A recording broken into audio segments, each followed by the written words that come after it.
You found the coolest place to be, the PlayStation Collecting Citizen. Come on, won't you stay with me? Welcome to the show. Gather around the boys and girls, collectors from around the world. Let's show the people what they need to know. Welcome to the show. Gonna talk to guests, only got the best. Gonna put their knowledge to the test. Gonna laugh and eat, gonna live the dream. Gonna show you things you've never seen. Gonna sing the song to the break of dawn. Gonna rock this party all night long. So come on everybody, let me see you dance. Get yourself ready for one more chance. You found the coolest place to be, the PlayStation Collecting Citizen. Come on, won't you stay with me? Welcome to the show. Gather around the boys and girls, collectors from around the world. Let's show the people what they need to know. Welcome to the show. Welcome to the show. Welcome to the show. Welcome to the show.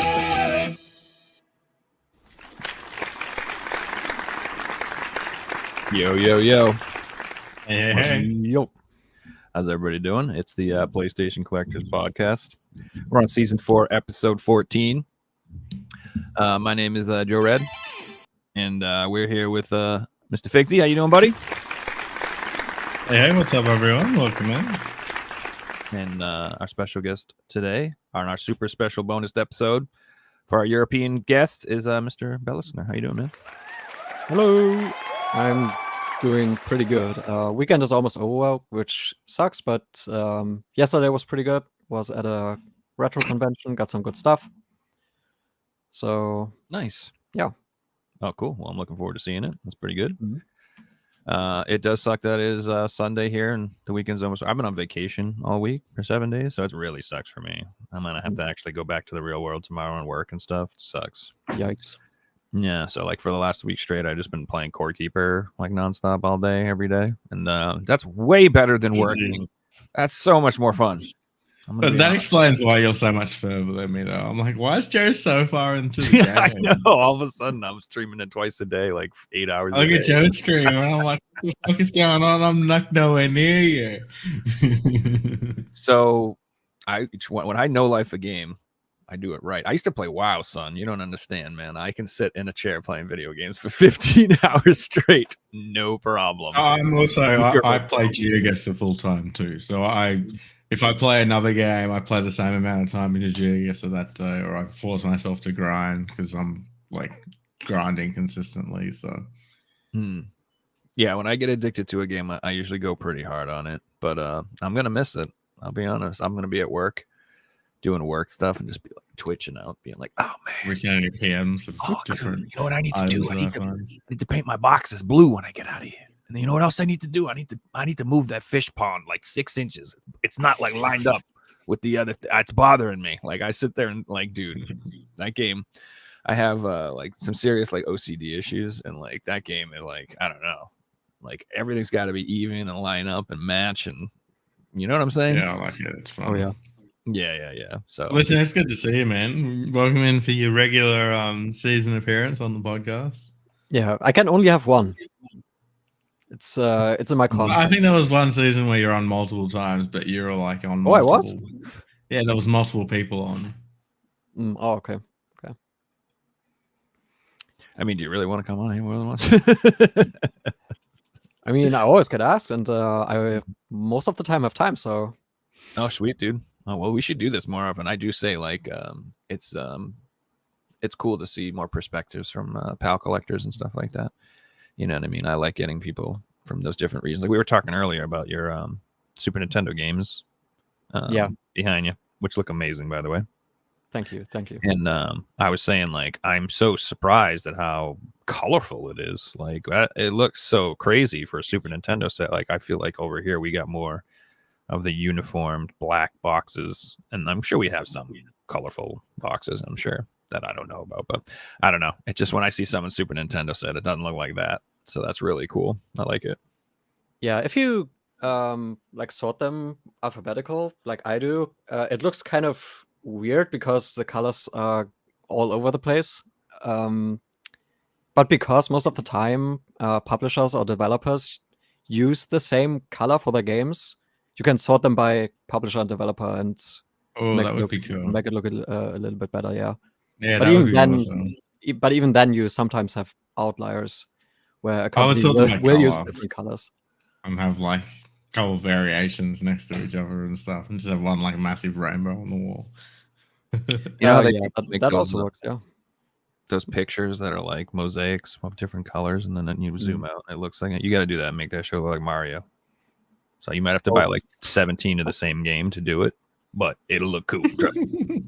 I mean, there are enough red boxes and blue boxes to do it. It's possible. That would sick. That You, would be you know what I'm good. talking. You go to you see like people like the sodas. They make the sodas like look like a picture. They do something. You could figure it out. I'm sure there's some psycho out there right now that's like, I'm going to do what he just said. I'm going to buy like 432 copies away of Super Mario Brothers before Sure. a complete wall of Mario. what you need to do is you need to find a picture that uses lots of sports games. This one red box here, that's NBA Give and Go. That is really cheap in box, so you There you can go, use that cool. one for the red. But I'm not sure which you could use for the blue.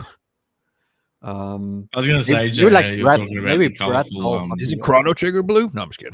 Fuck it. No, we didn't get Chrono Trigger here. Oh, really? You didn't get that over there? Yeah, so the crazy thing with Super Nintendo is there's almost 250 NTSC games that didn't come out in PAL, Wow. and a lot of them are all the big like Enix RPGs. So Damn. Final Fantasy 2 and 3, like Brain Lord, Tech of the Stars, Breath of Fire 1, a bunch of them, and It's like the PS1, all the cool games we didn't get. yeah, not all the cool games, but a lot of the cool games. So I speculate that on the RPGs, the amount of time it takes to translate them into all the European languages wouldn't have been worth it. So maybe they could have done like that is probably a factor. Yes. yeah. It doesn't explain why they didn't just make a English UK copy though, or an Australian copy. You know? That's what I'm saying. They should have just done like a UK copy at least or something like The that. problem is the market is just often not big enough Mm. to warrant making, because also The with Europeans PAL back not in the like day, magic and adventure. What the hell, man? the problem is because the cartridges themselves are completely different from the NTSC ones. You have to just basically make an entire new game for a market that is relatively small. Because the UK, while it is a big market, it's not nearly as big as the US, and it's not even the biggest in Europe either. So What is That it? makes a lot of Is it sense. Germany or Italy? What, yeah, Germany is the biggest one. I kind of feel like it would, because like Germany pretty much they have like their own rating system, their own like they might, I don't know, they just seem to have like a ton of exclusives to that region as well. Germany's got a higher population than the UK too, right? Yeah, I think UK is like 62, 63 million, and Germany is like 83 million or something. They have a never-ending appetite for simulators. We do, yeah, and a lot of them are developed here as well. So I was watching a stream with my girlfriend yesterday, and it was like this like European truck driving simulator. And I'll be honest with you, it looked goddamn so fun. I was like, oh man, I've got to get this game, because it's like you get like the steering wheel and you have to like actually try not to speed and trying to follow traffic laws and try to do that. It's like, and it's total chaos because you're not paying attention, and you actually run people over and stuff, which is hilarious. It's a good time. So simulators. Some of the rigs that people buy for those games are actually like insane. Oh yeah. Oh yeah. Thousands and thousands of dollars. But, yeah. So that would be, that's a dream for me someday. Maybe if I had a bigger, like I said, I need a bigger house, which, man, I didn't really, interest rates were like 2.9% or something at one point, and now they're like 8 or some shit. So it's like, I don't know, man. I don't think I'll ever be able to move. But if I ever get to move, if like, I can afford a house payment, you're just gonna play the long game, Joe. Wait for them to get back to that 2%. Yeah, I know. Not even so. I don't even need them to get that low again. I don't want to go too off of topic, because I get tons of equity in this house. So what I need to do is just get enough equity to sell this house and buy another house where I can put down so much money that even if the interest rate's a little bit higher, I'm only financing a tiny bit. So who gives a shit? And I'll be out of it. I'll be out of it in 10 years anyway. So it'll happen. Like, don't worry. I mean, it will happen eventually. But like you said, I have to wait now. It should have happened 2 years ago, but nah, we're chilling. We're chilling, boys. We're reinvested in PlayStation games instead. Yeah. Oh yes. Oh, that's where the money's at. Don't say that too loud. So honestly, it's for me, it is one of the best investments I've made. I would say that I've like more than doubled the value of my collection since I bought it. And I can't say my 401k is more than doubled in value in the last 5 years. So yeah. Yeah. And this is something that you'll be able to relate to. There's not many games that you would have bought you can't get your money back on. Correct. They're easy to It's sell. not like you've got $500 games that you've spent $500 on that are worth $20 these days. It's the other way around. Correct. And there's a little bit of that I noticed yesterday at the convention. I'm sure you all remember when Spec Ops: The Line was taken offline and suddenly all the copies sold for like 50, 60, 80, whatever. Yeah. There was one guy at that convention. Usually I don't go through the PS3 stuff anymore because I don't need anything. But there was this one guy. He had 3 copies of Spec Ops: The Line.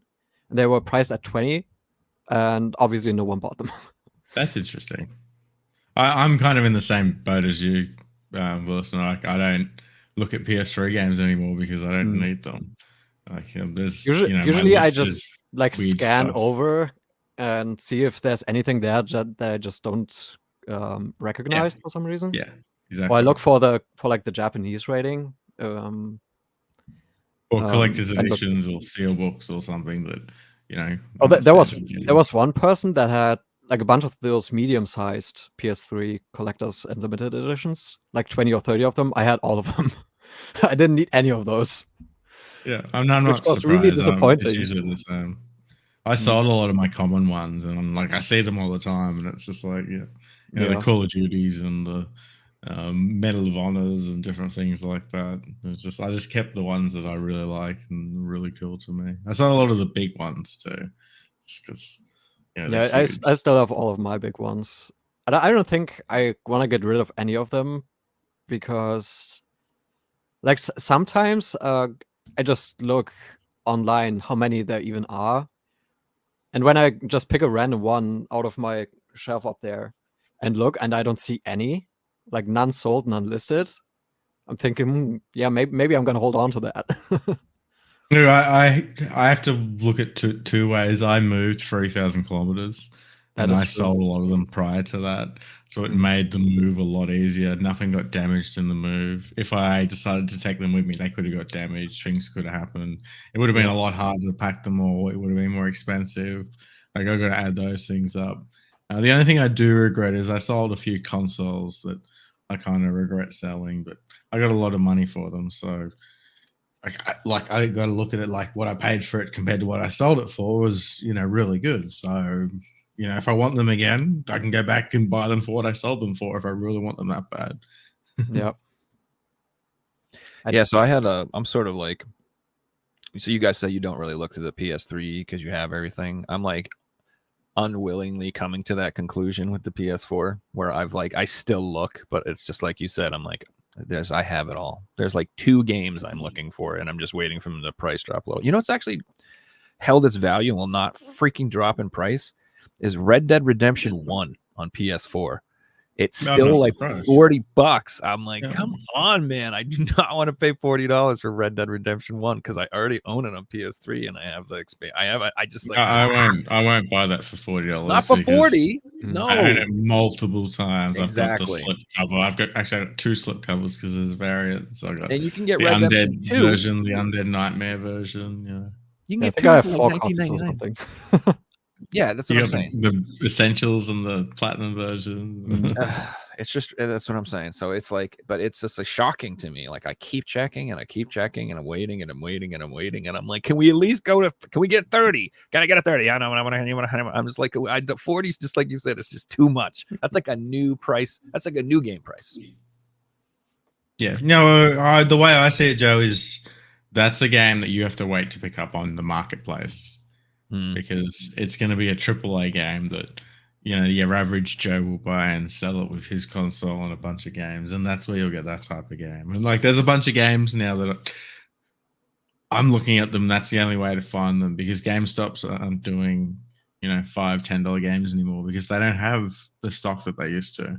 It's like a completely different game. Like I mentioned on the last podcast, that if I go into my local EB Games, the games that I look through in their little shelf of games are all dated 2014 to like 2020. You'll rarely see modern games. If you do, it's something that didn't sell, like Babylon's Fall or shit like that you don't fucking want, or a sports title that the new one's out.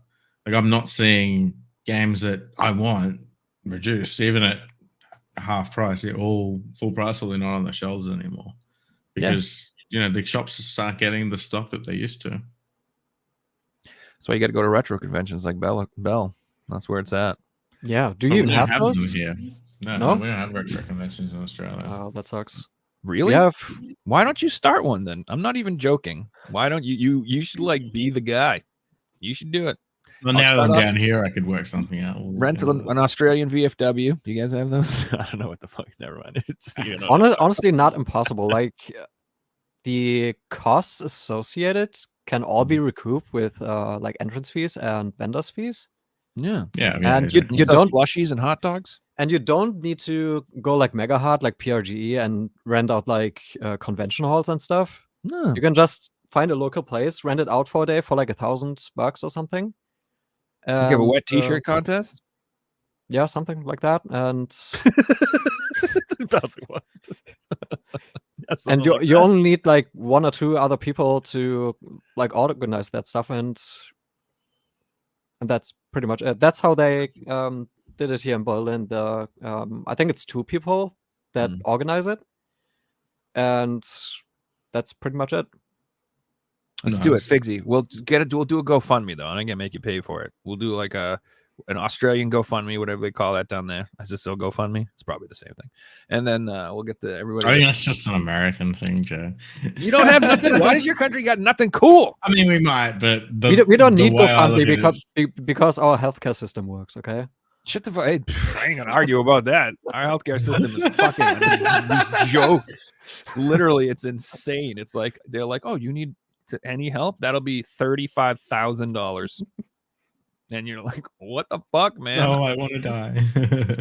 Yeah, seriously. You want to die? That'll be $40,000 for your family. It's absurd. And also, I don't want. Let's not go off on a huge tangent, but I hate the medical field more than anything, because it is the only place in the world where it's acceptable. They cannot quote you on how much shit costs.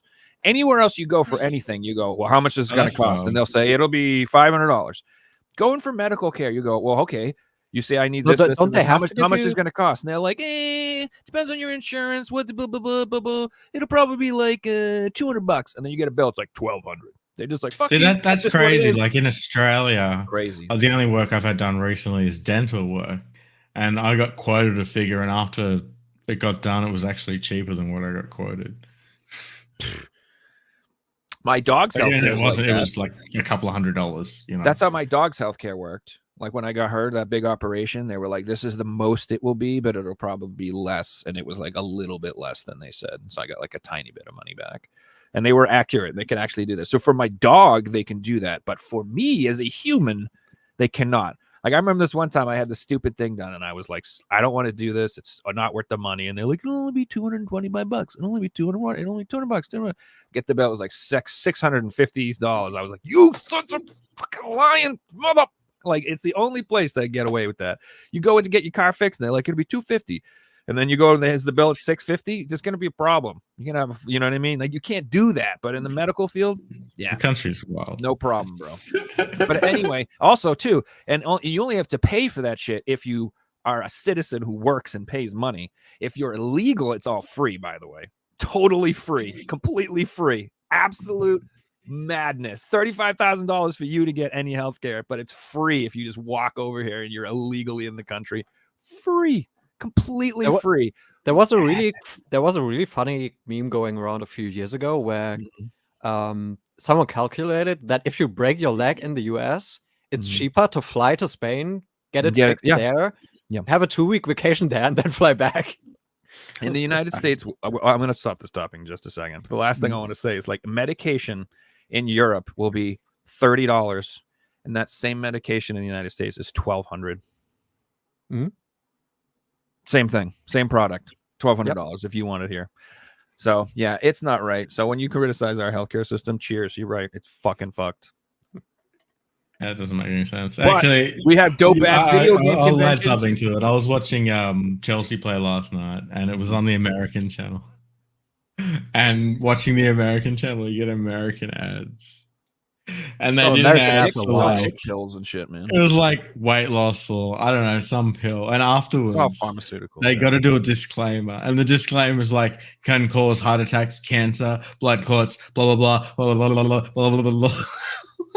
They do advertising for medication here as well, but at the end they only say if you want to know about the side effects, ask your doctor or pharmacist. Like they're not gonna list that shit. Yeah, I don't watch normal TV here, so I can't really judge. They might be on Australian TV, but back when I used to watch TV like 15 years ago, I don't watch TV either, but they, they're on YouTube ads and Twitch ads as well. So yeah, I guess I just don't see it. I just see gambling ads. That's all we get over here. We get gambling. Oh, it's political season in the United States, so I get back-to-back Trump and Kamala ads. Same, like back-to-back. I get one for him, one for her, one for him, one for her, one for him. I'm like, oh my god, guys, I'm not giving you either. Nobody's getting my money. Like neither of you motherfuckers getting my money. I got games to buy, bitches. Anyway, why can't the like YouTube, or your phone, when you're scrolling, you get ads targeted for you? Why can't like ads become smart? Like if you're watching the TV. Joe, you'll be watching the TV and it'll be like, Video Games Plus has just put out this for PS5. Buy now. Scan the QR code to buy. And you'll be like, fuck yeah. I got no issue if that's the way it works. What I don't understand is I keep getting ads for bras. Oh, yeah, I got ads for tampons recently as well. I get them all the time. They're like, is your boobs not supported enough? I'm like, my boobs are fine. Are they that bad? Is the phone like scanning my body like with infrared? And like, this boy's got titties. He needs some fucking support. What the fuck, man? What have you been Googling? So I always used to joke too. Me and my dad, we used to always watch baseball. And like during the commercials, it was always like your dick doesn't work pills. Like you need pills because your dick don't work. And there's all sorts of brands, tons of them. And I used to always say to my dad, I'm like, I'm starting to think that a side effect of watching baseball is your dick stops working. Because apparently that's the audience they're looking for. So if you watch baseball, apparently that means your dick don't work. So maybe there's a correlation. Huh? You ever thought of that? Maybe they're connected. Keep that in mind. Yeah, really, it's just the average age is probably like exactly. 60 I know. Exactly. When you realize you're watching a show meant for old people because the ads just aren't targeted for you, or vice versa, when you're watching what you think is funny, but it's just kids ads, and you're like, oh, this isn't targeted for me. But I turned 40, bro. Wait till that happens to you. Your ads they all change. You start to get all of these ads are like, are you losing your hair? Does your dick stop working? Do you have no energy? It's like, it's just constantly like, are you getting old, motherfucker? Are you an old motherfucker now, you old bitch? I'm like, stop it. No, leave me alone. I'm fine. I'll let you know. Shit. Anyway, it'll come. You'll see. No, I do well to get rid of ads because like I watch YouTube and I've got YouTube Premium, and then on Twitch I use ad blockers, so I don't see ads there. The only ads I really get is like social media, and then those ads are quite targeted, like towards what you'd look for in terms of like shopping and different things like that. So it's just a lot of video game stuff or sport related things or things like that. Yeah, I think video game ads are still the most common for me, and movies. You went to the convention yesterday, you said, right? Or retro, yeah. Was it this week? Okay. So how was it? Was the scene hopping? Was it packed? Was it how was it? Just this one was pretty empty, but really? I think that was also only the second time it happened there. It wasn't here in Berlin. It was in Leipzig, which is like Mm. 3 hours away. But yeah, I think that was one of the emptiest conventions I've been to, which is good. Yeah, Which is that good was for probably me a good because thing. Yeah, Huh?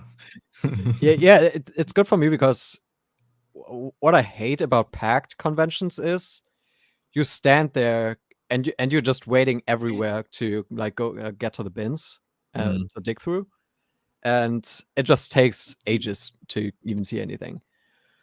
And Let that alone is buy super annoying. something. Yeah, I'd rather go into a shop with no one in it than a shop with 20 people walking around. Yeah. Of course, you want it to be like a little bit busy, so not everyone is looking at you when you are digging through the bins. I mean, yeah. But yeah, what I also noticed is this was probably accelerated yesterday because there were so few people, but it didn't take me that long to see everything and pick out my stuff and get out of there Yeah, that is because nice. there's so much stuff that I'm just not looking at anymore. So I was saying earlier, PS3, I don't dig through PS3 anymore.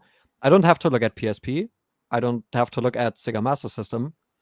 I don't really look at PS4 and PS5 because I'm not really collecting. You don't look at anything. You got like 20 now. full sets. Yeah, like the most of the stuff that I'm looking at right now is NES, Super Nintendo, and boxed N64. Hmm. And while the good thing is that's pretty much the majority of what is there usually, but Seems like still the most popular. It always is. Nintendo collecting is just still king as far as collecting goes. NES, SNES, and N64 are like, and GameCube. Everybody wants it. What I noticed is, and I have to fix that. Because I was focusing so much on NES these last few months, I kind of lost touch with Xbox prices, which is like my side projects next to NES. Mm-hmm. But I really have to get back into that so I have like more stuff that I can go through, because I don't want to. What I don't want to do Mm-hmm. is go through bins and then have like eBay up and check prices for the games. No. And see if I'm like getting bent over here.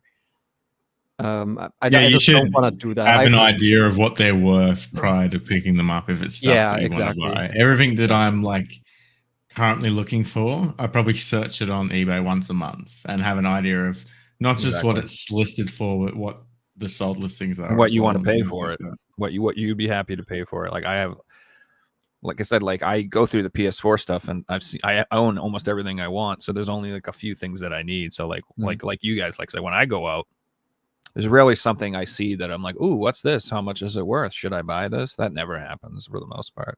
Yeah. It's usually like, do they have what I want? How much are they charging?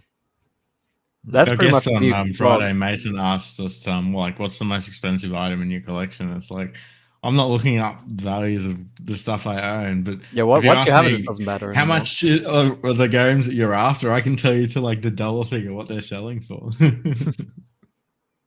Yeah, I wouldn't even know how to answer that question because, like you said, I don't go and check. I don't look up the values on stuff. Every once in a while, I do on like stuff that I know is expensive. I'm just curious where it's at, but that's about it. It is fun when you go to conventions and you see a game that you have that's like 400, 500, or 600 or something. That is pretty fun because you know you don't have I went to a game get shop that recently, and I'm like, oh, I own this because I have all the PS3 games, so I'm just looking at all the PS3 stuff, and I'm like, oh, I got all these, and some of the prices are just like absolutely outrageous on, not the regular games, but it was stuff like Game of the Year editions or double packs or, a lot of the JRPGs or things like that. And I'm just like, this was $6.95 back in the day, cash converters, and now it's like $150. Yeah, that's yesterday. Someone had Godzilla on PS3, and they wanted 120 for it. And that's a pretty decent price. Yeah, but same with what you said. I got that game at GameStop when, like, a few months after it came out for, I think, 18 euros. Yeah, I paid $10 for my PS3 copy of Godzilla. Yeah. I paid a good price for my PS4 copy because I remember at the time I got my copy on PS3 for $10, and the PS4 copy was cheap. And I'm like, I don't need that game. I got the PS3 version, and then I always regretted it. So I paid like $300, and it's selling on eBay for like $550 now, the Australian copy. So I'm still ahead. Yeah, so those are the types so of games stupid. that I right now though I'm looking at and saying, this is how I should fund my PS5 Pro if I get one. That's literally all I'm thinking. Like everyone's like, it's so expensive, it's so expensive. I'm like, yeah, it is, and it is for sure. But if you're like one of us, if you're a collector, like bro, It's free. we have just move a few tens things. of thousands of dollars worth of shit like all around us at all times. So there's never like a conundrum. If I need money, like what am I gonna do? Oh no, I could literally like, well, I'll take these 4 things and sell them. So those types of games, the one like Godzilla that you paid €10 for, that's selling for this much. That's to me like where you should start letting stuff go. Like if you don't play Godzilla and you don't care for it, and you bought it for $10 on a whim, and it's selling for this much money, and you don't, you know what I mean? Like, I'm gonna flip stuff like that in my collection to fund the Pro, because there's most of that stuff. There's a lot of stuff in my collection that I have that I want to play, and then there's stuff I got to collect, quote unquote. And the stuff that I got to collect is the stuff that I want to flip or get rid of for my Pro, or stuff that just tripled and quadrupled in value. It is what it is. Like I might sell my Blood Will Tell. I'm thinking about it. That alone would fund like more than half of it probably. So I think it's healthy to go through different sets and flush them out every couple of years, and not necessarily save the money, but put it into other stuff that you want to buy. Like correct. I know a lot of people out there will collect multiple copies of the same game because thinking it's gonna go up in value, which it might. It might go up in value, but like I'm in the vote where I'd much rather have, say you got 10 copies of a really expensive game. I'd much rather turn 9 of those copies into 9 other games that I'm after on a list, or different things like that. Yeah. But that's what I'm thinking. Listen, I know you're in a completely different vote because you're going for full sets. Yeah, I'm not selling stuff anymore. I did it once because I can't even remember what I needed the money for, but I needed like extra money 1 month for something that I wanted to do. So I sold my Dreamcast collection, which was about 40 or 50 games. And I happened to have one of the rarest games for Dreamcast, PAL Dreamcast. And I sold it, I think at the time I sold it for like 100, and it's like 400 now. So man, I can't even remember what I needed the money for, but I hope it was really important. Yeah, that's right. Wasn't too important if you can't remember. It's one of those things, but you can remember the game. It probably wasn't important, yeah. Well, I don't know. I guess it's all about your priorities and stuff. Like I said, I have stuff in my collection. So back in the day, you could buy like bundles of games for cheap. You remember? Oh yeah. Right. And so there were lots of games that I got in these huge deals and these big deals that like I just didn't pay a lot for, and now they're valuable. But I have no attachment to them emotionally whatsoever. And like, if I have a desire to play them, I can play them 1,000 different ways. So it's cool I have them, but at the same time, it's like, yeah, I could get rid of some of this for sure. So like I want to add something to this topic because people will be listening and might be in a different situation. It's important when you're selling these games and if you like Joe mentioned, if you ever need money and you've got these games behind you, it's important to plan things out. Let's say you're short on, it's the start of the month, you're going to be short next month, and you've got these games. Don't think, all right, well, I've got the games there. By the end of the month, then we'll look at it. No, it's like you got to put them on eBay early because these things can take months to sell. Correct. But they will sell for that price. Like you will get what these things are worth. But sometimes you have to sit months and months on them, especially if it's a rare game. If it's Mario or Pokemon or something, it'll sell within 2 weeks. But if you've got a rare title that collectors are after, there might only be 10 people after it.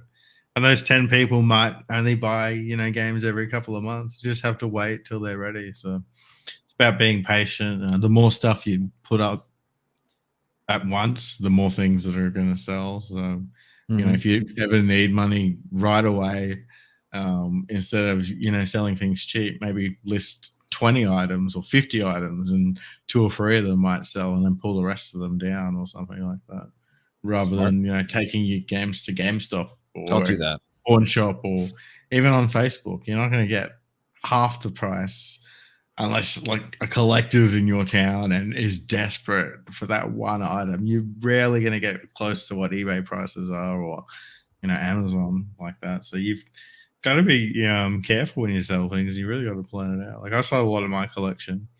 At every single item I sold, I ensured that I got as much money possible for it. And, if it didn't, I put a lot of things down because I'm like, well, I might just put it back into my collection, and some of these items I might list in 5 or 10 years and actually get what I was originally after them for them.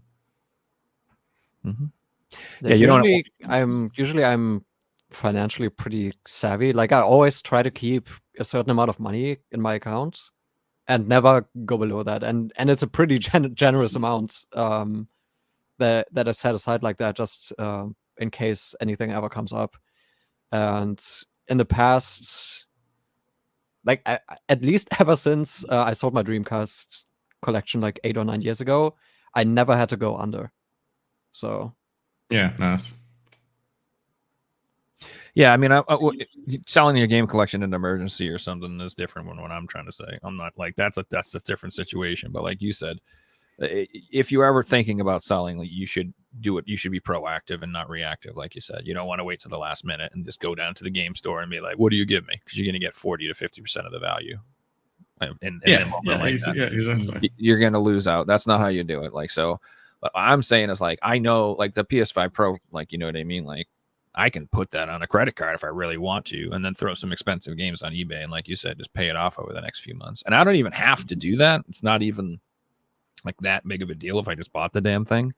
But like for me, like you said, I think it's healthy to do every once in a while. I think it's good to sell stuff as a collector. Like you can't just only buy all the time. At least for me, like I don't have the room anymore. So I forced myself into this situation where I have to sell things if I want new things. And like, it's good for me. Like, I like it. I like having like a limit. It's good for me mentally.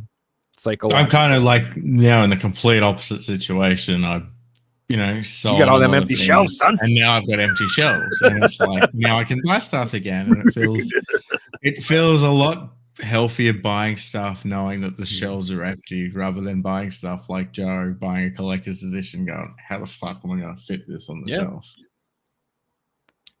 I was watching, I'm not going to say their name, but I was watching someone on YouTube, like, buying stuff and saying that, like, after these videos showing the pickups, I don't know how I'm going to fit them on the shelves. Like, I got to move collections around just to fit the new pickups in. And it's like, what are you going to do at this point?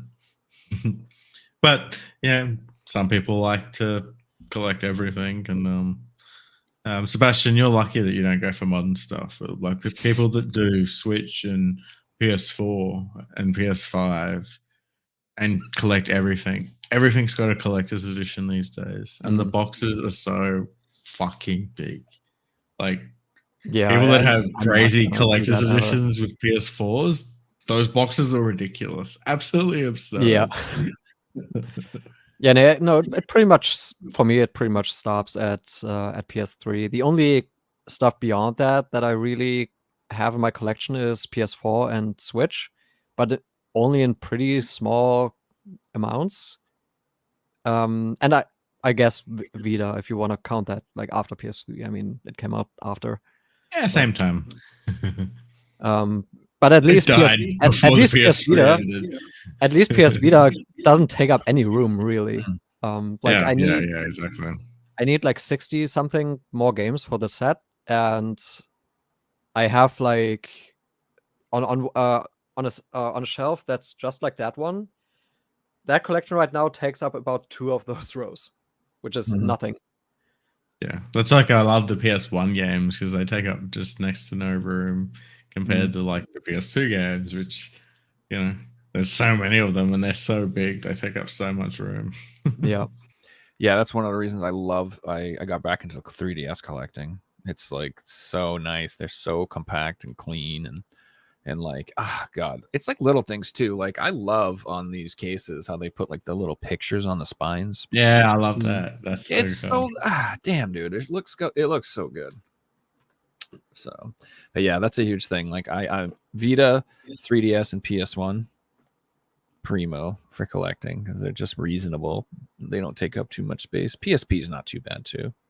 A little too tall. I'm enjoying the DS. I think the DS games look absolutely fantastic on the spines. That's true. Yeah. But I like you said, I avoid like all collector's editions, like the plague for the most part.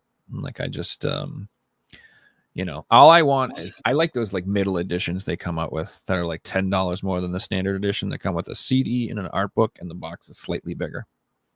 You know what I'm If saying? they're G2 size. I don't like them if they're DVD size. Like, I like as long as I same can fit them on the height. shelf. Correct. They can be a little wider, but I don't like. I like them the same height as their standard games. Like I don't mind those, but like anything bigger than that, I find obnoxious.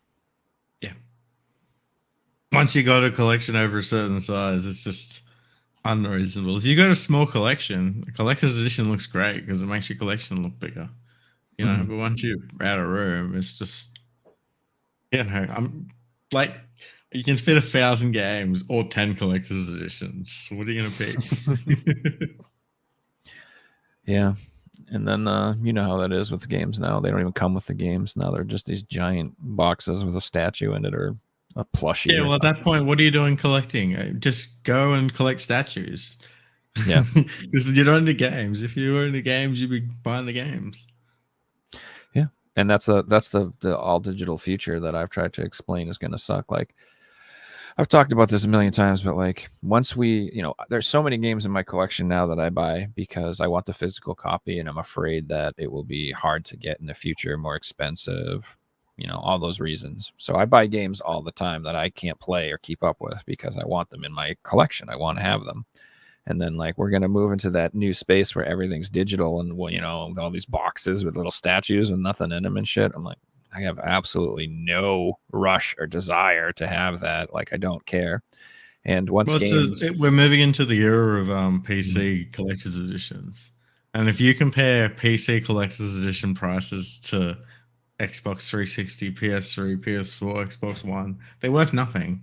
Like some editions can be worth $30 for PC or $300 on the PS3 and the 360 and the Wii. Like it's absolutely absurd, the differences, because no one cares about them. Yeah, old PC stuff is valuable, but none of the newer stuff. Because like you said, there's like nothing. Yeah, big box PC stuff like 2005 and earlier than that, the real old stuff. But so unless you've got like World of Warcraft expansion packs or things like that. The Sims expansion packs worth a fortune. It's the only way that PC collecting is going to be anything in the future is if they start giving out like USBs or something that have a fully complete version on it that's non-DRM, like that you can use offline, that you can install and play on your computer, so that you for the ownership purposes. That's like the only way I could see that being anything. And even then it's like I can't see that happening because there's not a lot of people that would care besides like me. There's like very few people who understand that care the difference between owning something and just having access to something. Like even me personally, like for my PC, I don't care. I just buy stat games on Steam and look for a good price. Like I don't, you know, if a game came out and there was a collector's edition with a USB, I'd still go on GTA and try and get a code and buy it cheaper, and that's how I'd buy it. Yeah, that's what we're all gonna do. And also, like I said, that whole FOMO about me trying to keep up with my purchases because of the games, I'm afraid of them being more expensive down the line or unavailable or hard to get or whatever. That's gone. That's totally gone in the digital marketplace. Doesn't exist. So there could be 3,000 games that come out, and I don't care. If I'm still having fun playing Core Keeper, that's what I'm playing. I'm not playing nothing else. I'm not buying a bunch of digital games. Just I better get them real quick so I can have them in my collection. Oh, I don't want to miss out. Like that doesn't happen anymore. I'm more interested in buying an Xbox 360 and trying out games that I haven't played before.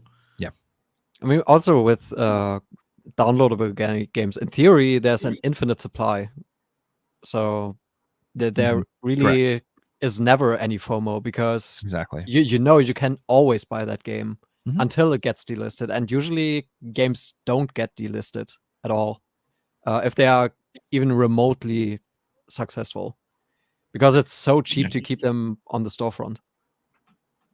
Yeah. Unless there's like server issues or things like that. Yeah, exactly. They're always up there, and they usually stay at full price because if someone wants to play it, they pay for it, and they're making a fortune on old games still when people pay full price for them. And I think that also, you know how we had like there's been like 3 like retro price explosions, I feel, or there will be. So the first one was like when just like all the YouTubers blew up and the hobby got on fire and the game prices went expensive because all of a sudden that interest was there. So it went from dirt cheap 2007 to 2012. Yeah. Correct. So it was still not that crazy, but like it went from the games being dirt cheap that no one wanted them to all of a sudden people were interested and there was some value and people were paying attention to the rare games and things started to get a little more expensive. Then we had the Koof bump where everybody went crazy, right?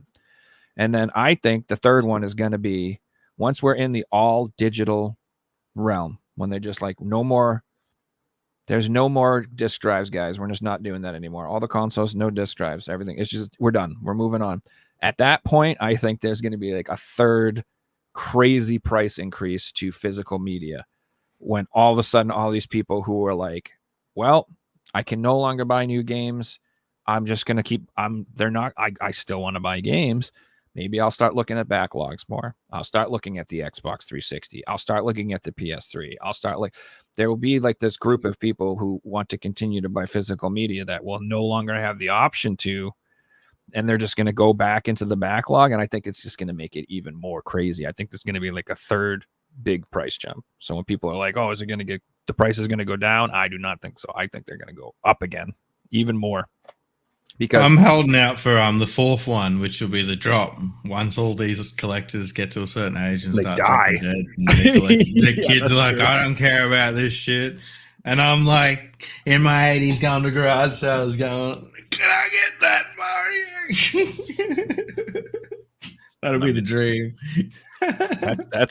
That's a real possibility, sir. It's a real possibility. There will be a price drop when everybody dies. I don't know. You never know, though. With entertainment, maybe not. Oh, you're back in a second, fellas. Sure. But that's one of the reasons why I was asking you how busy that convention was, because here in the States, like the conventions are hopping, man. Yeah, usually they are very busy here as well. But that one yesterday, I think that was more of an outlier. Also because Leipzig it's kind of like Berlin, but smaller. It's kind of an island in the middle of nowhere. It's a relatively big city, but to get there from any real significant place in Germany, you have to drive like 2 to 3 hours at least. So, yeah, and most of the really successful ones, like the biggest ones in Germany, those are usually in a region called the Saarland, which is in the southwest, where the country triangle with France and Belgium is. So there's actually a lot of international traffic to those conventions as well. And the other area is the Rhine River to go down there or whatever. Is that river? Yeah, but it's even further west than the Rhine. Like that area is like literally at the border, like a few miles from the border. Okay.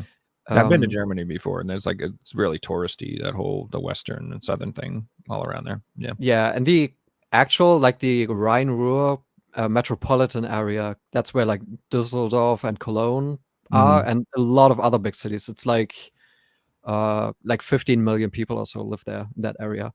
And that's where the second group of really big conventions is happening.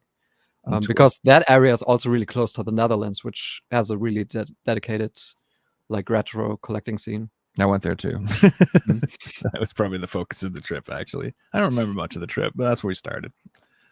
But yeah, so yeah, I mean the conventions, I feel like the interest in physical media and retro stuff is still growing. It's not dying down. Like I don't see that. At least here, I don't. Like when I see the videos and the conventions, it's like you said, it's packed. You got to wait in line just to go through the bins. The prices are really high, even at the conventions for the most. Not like bad or whatever, but they're not cheap. They're around what you think they would be. So prices are kind of funny. It's kind of 50-50 for me. Like I don't really find like mega great deals like I used to like 10 years ago when I went to conventions. However, you can still find quite a bit of stuff that is like underpriced. Not grossly underpriced, but underpriced. And then you will find some stuff that is really, really grossly overpriced. Like double like eBay value or something. Yeah. But what I see in the crowd, like the people that go there, it's actually true that they are like getting younger and picking up more new stuff. Like when I started going to conventions, people were going through like mostly Super Nintendo. Then like 5 years ago, it was mostly N64, and now the busiest bins are PS1. Like everyone goes. Yeah, that seems to be PS1, PS2. Everyone goes to PS1, PS2, and everyone buys PS1, PS2. That's it sucks. I think I'm pretty sure. Cut it out. I'm pretty sure every single vendor makes the most money on PS1 and PS2. Everybody get it. Listen, Nintendo's where it's at. Everybody, you need to sell your PlayStation stuff for dirt cheap. Get it out of there. The future is in Nintendo. Stop buying PlayStation. I love when people say it's been like that in Australia for a long time. Like until I moved to Melbourne, I'd rarely seen PS1 games in the wild. And then when I went to Melbourne, I did that trip, and I'm like, PS1 games! Oh my god! They were priced like crazy, though. What I'm really disappointed with, though, it's more and more rare for me to see anything beyond the big four. So PlayStation, Xbox, Nintendo, Sega. Everything other than those, it's very uncommon to see these days. Like yesterday, so you're not seeing like N-Gage stuff. Oh no, N-Gage, no, never. Like I think I went to 4 conventions this year. I think one of them had like a guy that had N-Gage, and the one I went to yesterday, there was only one person that had boxed Atari 2600 games. None of the others had boxed Atari 2600. Some had some loose cards, but whatever. And there was one guy that had 3DO games, 2 of them. Better than nothing. Yeah. There was no Vectrex games at all. No ColecoVision, no Intellivision. The Commodore or nothing? None of that stuff? No. So here there's been a slight resurgence in Atari. Atari released the 2600 plus console and the 7800 plus. So you guys remember that one's out here as well. And it's selling pretty well as well, I think. Yeah, so it's not, so I wouldn't say like Atari is exploding in value or anything crazy like that, but there's been a renewed interest in cart collecting because those are modern consoles that play the original cartridges.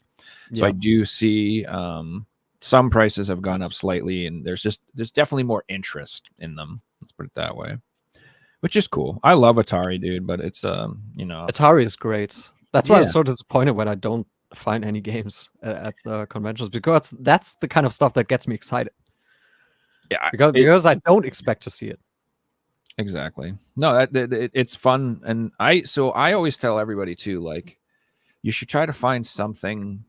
If you like to collect, like, if you don't like to collect, whatever, if you're into collecting something, you should always find something that's excites you that isn't expensive. At least something. Because that's so cool.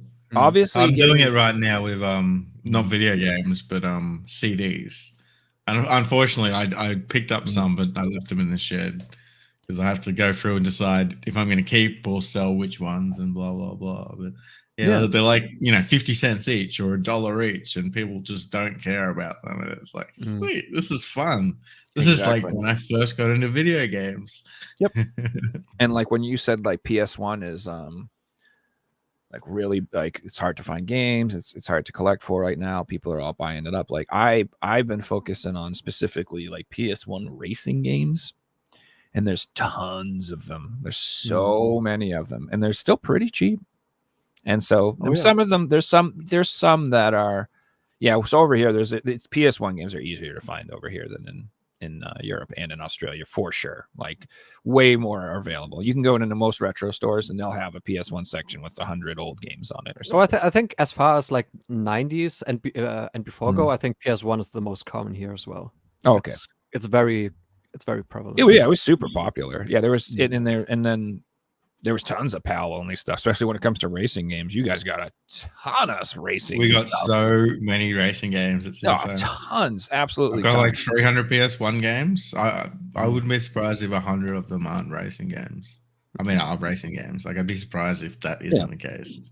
So, like, I just been having a blast buying them and playing these old racing games because, like, they're relatively cheap. I think they're really fun. Like, I like playing them. I'm excited to get them. It's fun to collect them. It's not hurting me financially or not making, you know what I mean? It's just fun. It's fun to collect stuff like that. That's why, like, I got really into those magazines for a while. But now I'm at the point where, like, I have all the ones that are easy to find. So it's getting less fun. Yeah, you know, that's the worst. Now I need issue 1, 2, and 3, and they're very expensive. That type of shit. So, Beliskner will be able to relate to this too. Like when you finish a set and there's one left, and it's the most expensive one. Oh yeah, that's the worst.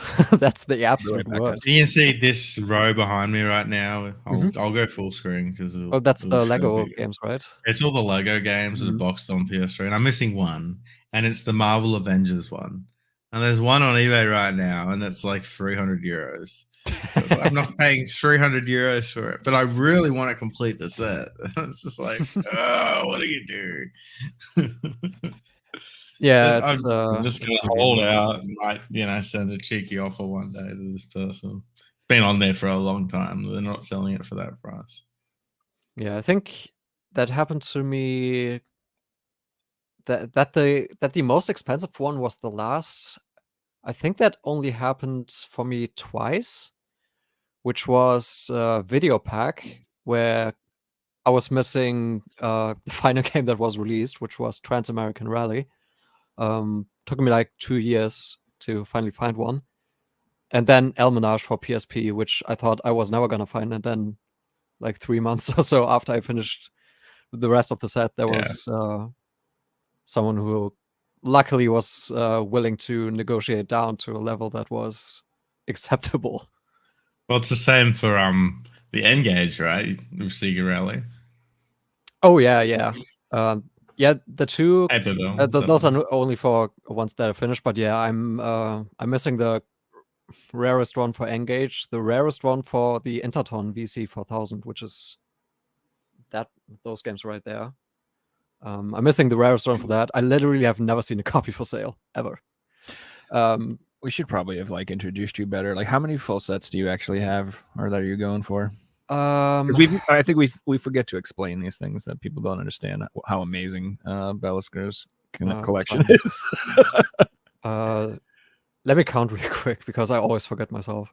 So yeah, so Bell, when he says he gets excited about the weird rare stuff, he means it because he has like going for full sets of like all sorts of crazy obscure consoles. So yeah, so I have 12 right now, which I think is the same amount I had last time I was on. Okay, my next question was going to be: have you completed anything since the last time you came on? So. No, I don't believe so. I mean, I guess I recompleted Blaze Evercade because they're still releasing games, so. Sure. I always end up with an incomplete set for a day until the new ones come in the mail. But that doesn't really count. Exciting what they're doing. I'm still missing one for N-Gage, one for Interton VC4000. I'm missing 3 Vectrex games, and I'm missing 3 Atari Jaguar CD games. Those I'm the closest to right now. Dude, Atari Jaguar CD. You want to talk about finding rare stuff? I don't think I've ever seen one in my life. Like, period. I've seen a couple Jaguar CD consoles. I don't have one myself because the functional Atari Jaguar CD costs more than almost the entire library for the console.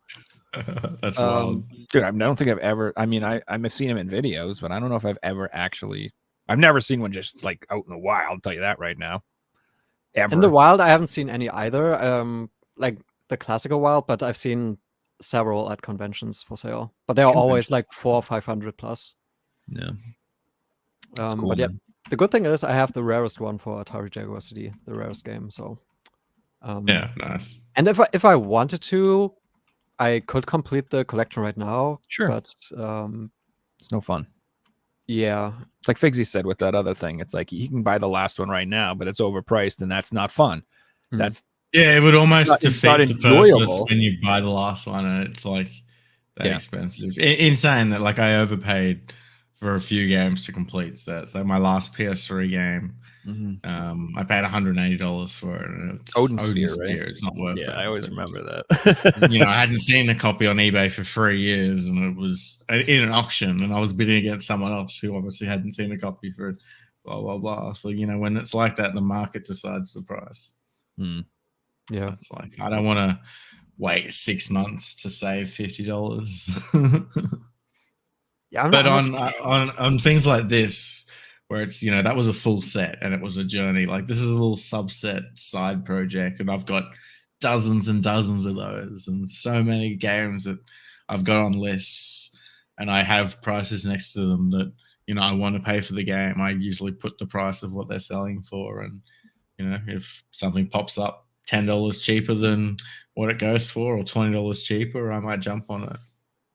That's usually only what I do with the console that I'm focusing on, or the 1 or 2 consoles I'm focusing on. So that's what I'm doing with NES and PS Vita right now.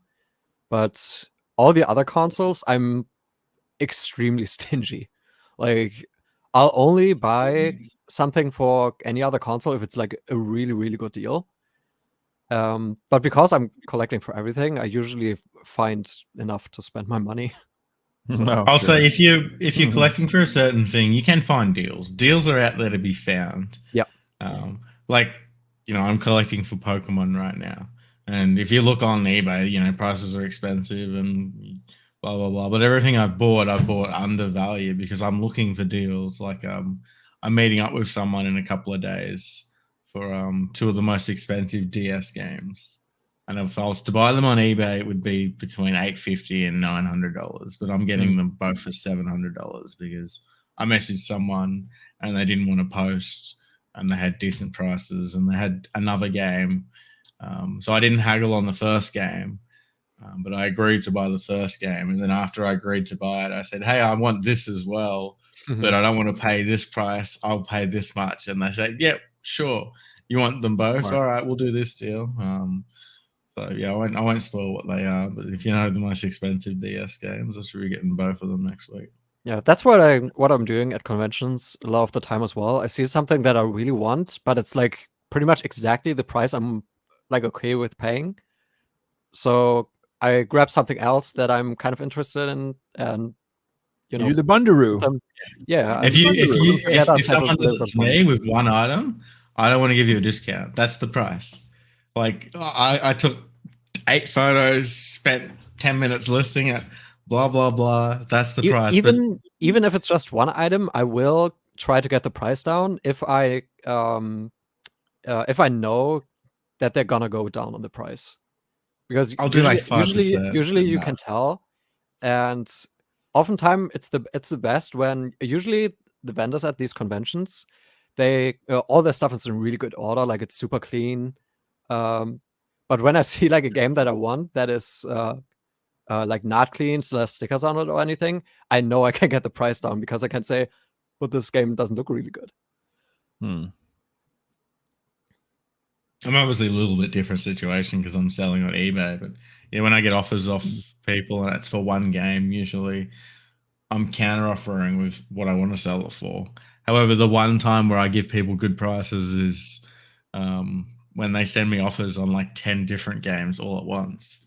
And it's like, well, I can save $40 on postage. So I have to take that into consideration as well. Or if they put in, you know, sometimes they'll pick a collector's edition as well, which would have cost me like $15 postage. And I include that in the price. So suddenly that like $20 item, which I was making $5 on, I can make $20 profit on, which, you know, is like, sweet. Just by selling this, I can make profit on that, which makes these other games worth selling at the price that they want to give me.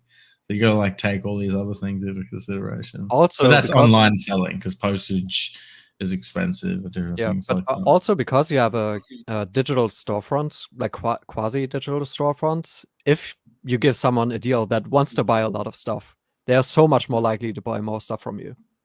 Yeah.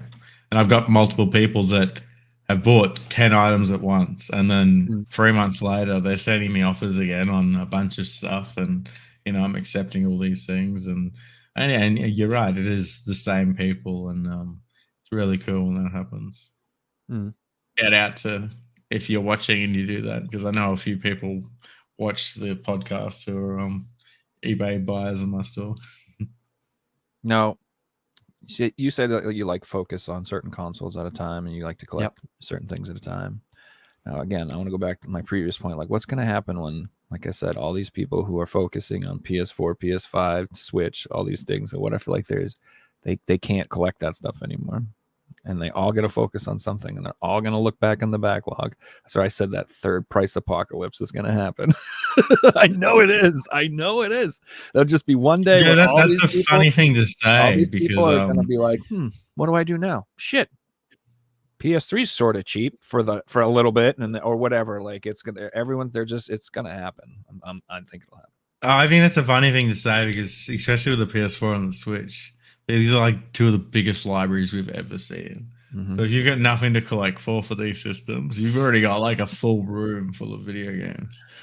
I do. I have, dude. I could collect for PS4 forever just for the sake of it. But like, I'm not a full set collector. I only get what I want, and like, honestly, like, I got most of what I want, dude. I really do. There's not too much. There's, I could get more RPGs forever or something. There's stuff to collect. It's just, I don't know. I've removed a lot of games off lists that I put on just for the sake of, that's cool, but I'm not interested in it. Correct. It's like, I just want shit that I like. That's cool, and I want to play it. Yeah. I don't know. I just think it's coming. I think someday that will happen. So mark my words. And then, like you said, we're all get old and die, and it'll all crash, like toys. So I'm assuming, like people collect toys, like stuff like that. Like, I wonder, like, I don't know. I feel like old toys from like 1910 and 1920, are they all worth money still? Are they really expensive? Some not. I mean, the expensive ones will always be worth a lot of money. I mean, some collectible baseball cards from that time are worth a fortune now. Correct. So. And so a lot of those people are dead. They don't care. Nobody's around today that played with those toys from 1910. No one no, they're all dead. But there are still toy collectors who are like, holy shit, it's the little hamburger dude from 1912, and he's got the fucking hat. Oh my god! There are instances where it's the complete opposite, though, like Beanie Babies. Sure. And I was checking it out the other day. I was reading an article, and it had prices of Beanie Babies, and the most expensive one in this article from like 1995 was like $300. And I went on eBay, and I can buy it for $9. When like $8.95 of that $9 is postage. So the value today is literally nothing on, like, that was the holy grail back in 1995. But there's a whole famous like Beanie Baby crash and blah blah blah. Do you guys know what the first, like, in the history of economics, what the first market bubble was? Yeah, wasn't it like snake oil or something? I'm gonna say whiskey. No, the first prostitutes. Oh, wait. Yes, hang on. It was tulips. Exactly, it was tulips. Tulips. And they were introduced to the Netherlands, and everyone was like, "Oh my god, tulips!" In the world. And like the price of one tulip at one point exceeded like the average annual income of a Dutch person, and then the entire market crashed.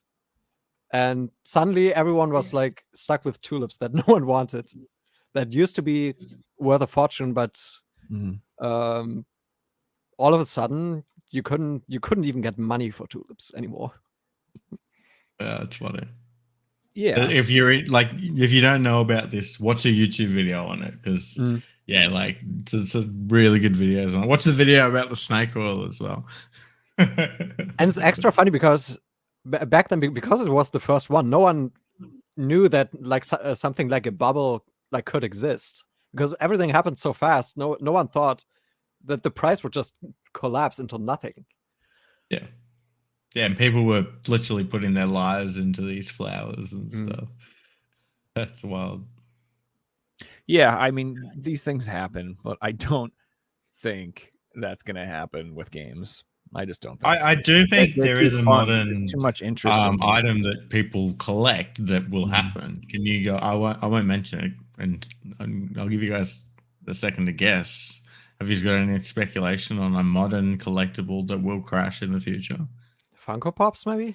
Yeah, exactly. Funko Pops. I think Funko Pops are like the modern Beanie Babies, and we're already seeing like the most expensive ones aren't worth what they were 5 years ago, and people are getting out of the hobby, and common ones aren't worth anything these days, and they're absolutely. If you go to pawn shops that accept them still, they will be everywhere, and the walls will be full of them, and people just don't want these anymore. They are still. I think they're still worth like their retail value because they are pretty cool decoration, like a lot of them. But yes, as a collectible, I think they kind of run their course for the most part. Well, they're an interesting item as a reseller because to sell one, it's like in Australia alone, it's like $16 postage. So the average cost of one brand new is like $10. So to sell them, I have to be selling $30 ones to be making money. But it's such an interesting item, like selling them at markets and things like that. You might get $5 a pop for them. And then, there are expensive ones still, but I see them in the future just absolutely crashing. Well, that's because they oversaturated the ever-living hell out of it, and that's a huge problem.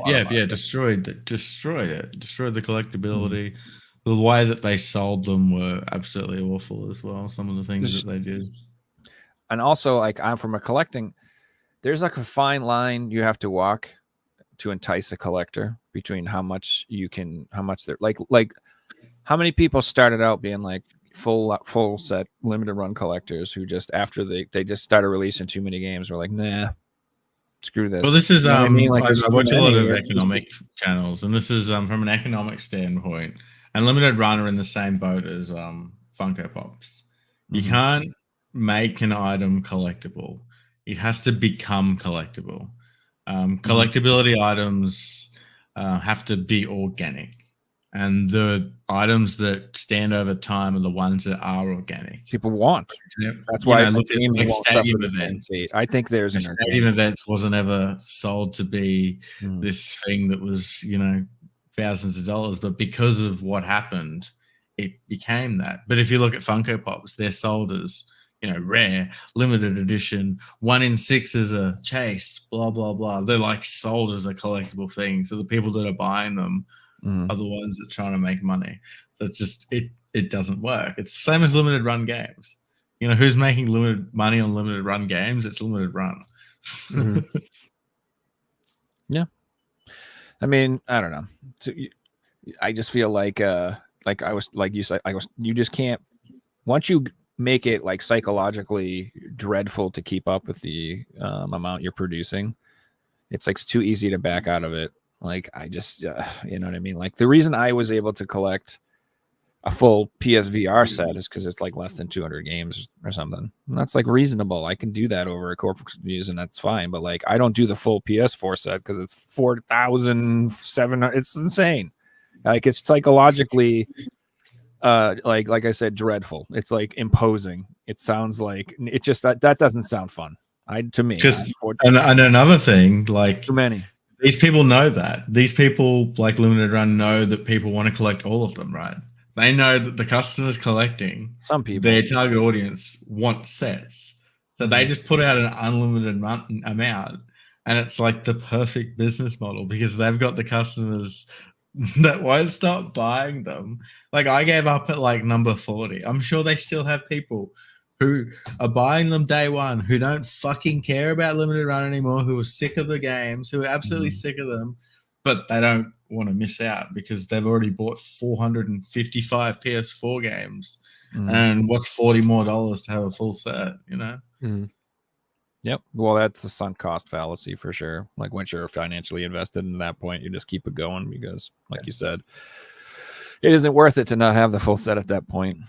So, but you won't see people collecting full PS4 sets because these companies are like selling games with the intention of selling to like the whole FOMO thing. Where if you look at the PS3 didn't have companies out there trying to milk people into buying games. It was the opposite. They were putting out 200,000 copies of every game, trying to sell the game, you know, because they were trying to sell the games. It was like, you know, they wanted to make a certain amount on every single game. Like the profit margins are crazy today. Like limited runs profit margins would be, you know, like $10,000 on this game, $5,000 on this game, $5,000 on this game, $10,000 on this game. Compare that to like EA.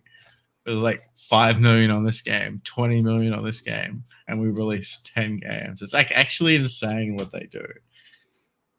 Well, the new thing now is that I feel like these companies, they're releasing variants like comic books do. You know how comic books will have like different 5 different covers and 5 different issues and 5 like we were talking earlier about like Castlevania. Like I own Castlevania like the regular one. I own Castlevania the gray Nintendo themed PS4 one, and now I own Castlevania the PS1 themed variant one, and I'm like, not to mention the advanced collection where you got all 5 variants, and the other one that they're about to put out with 5 variants. And it's blah, blah, 3, blah. I think this time or what? Oh wait, no, it's like 3 PS4, 3 on the Switch, 3 on the PS5, and then they had a are they the same Konami store special edition on the Switch. I don't know if you guys saw that. Like they had like a variant. I think that's the one I'm going to buy out of all of them.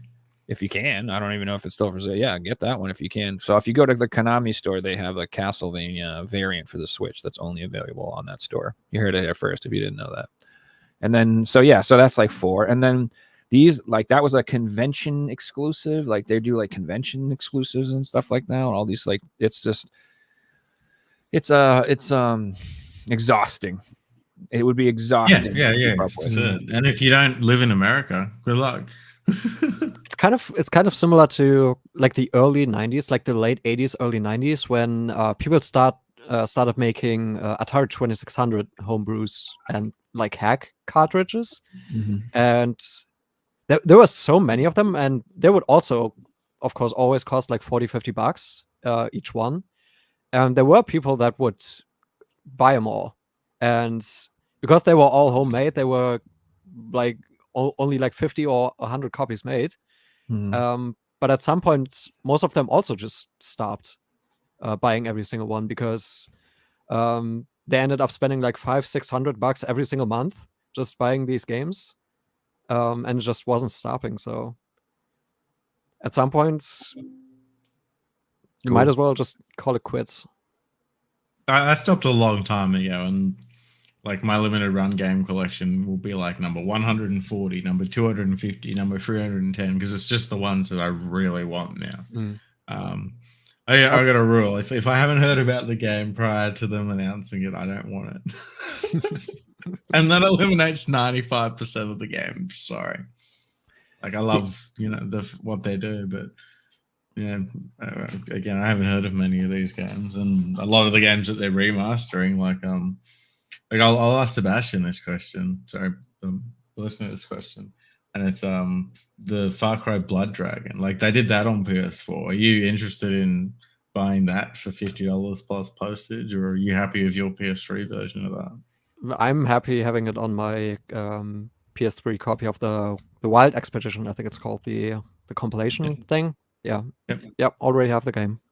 Exactly. I'm the same, and it's like, you know, that's one of my favorite games. That's actually one of my favorite Far Cry games. It's one of my favorite games on PS3.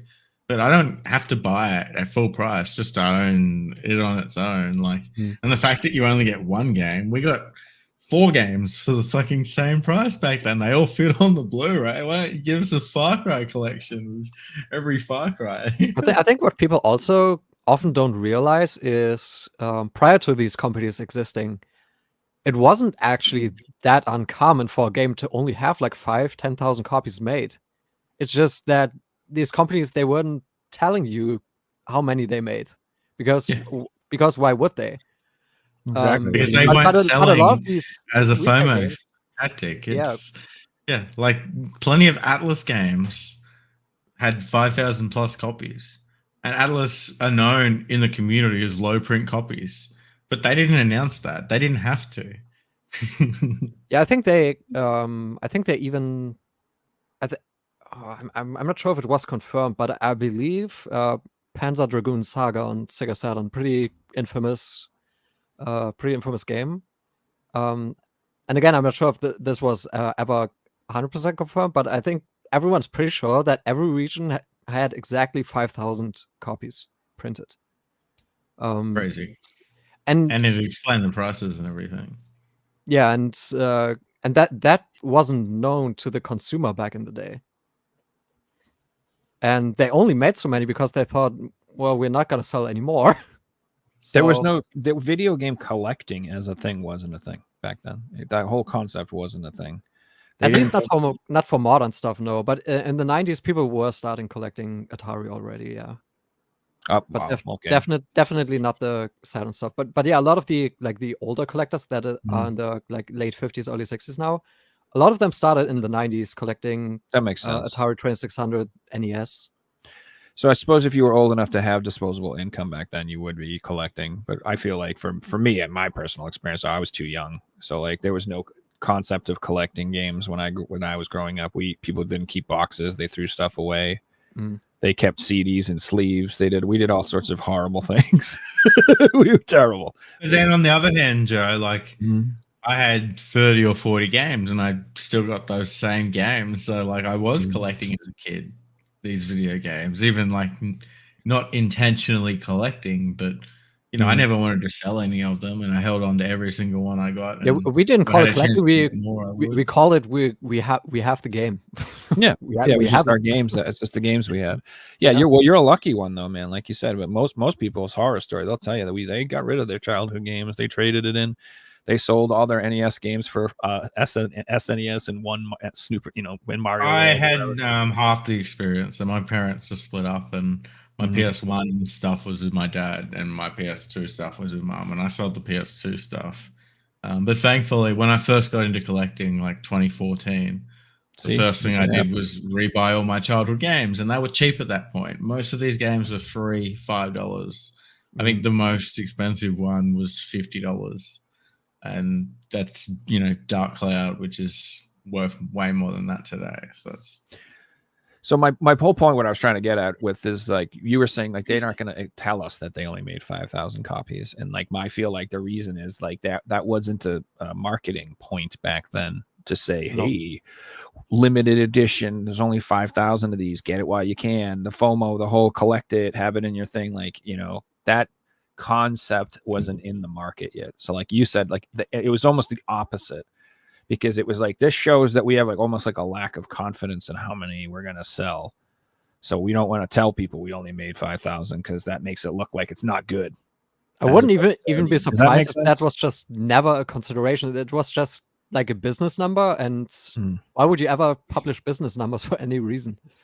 If there definitely hit a point in the last 10 years where that became mainstream, because you see a lot of just random products being released, even food, and it'll be like 1,000 only, get it before it sells out, blah, blah, blah. Like that's the technique companies use these days. So it's not just in video games, it's in absolutely everything we buy. I know, that's what's so PlayStation, Sony, man, God, like the 30th anniversary stuff, man, why does it have to be limited like that? I guess it's just the Pro, though. I think, from what I understand. Yeah, but hang on, Joe. If they didn't put the number on it, they're probably, 12,000 is a lot of consoles. Of like, if they're going to charge $2,000, blah, blah, blah. If they didn't put the number on and they didn't say they're limited, they probably would sell way less than they're actually going to sell, because they've got these people who are just going to buy them to flip and just buying them to make money and things like that. So why don't they do it for a limited time instead of a limited number?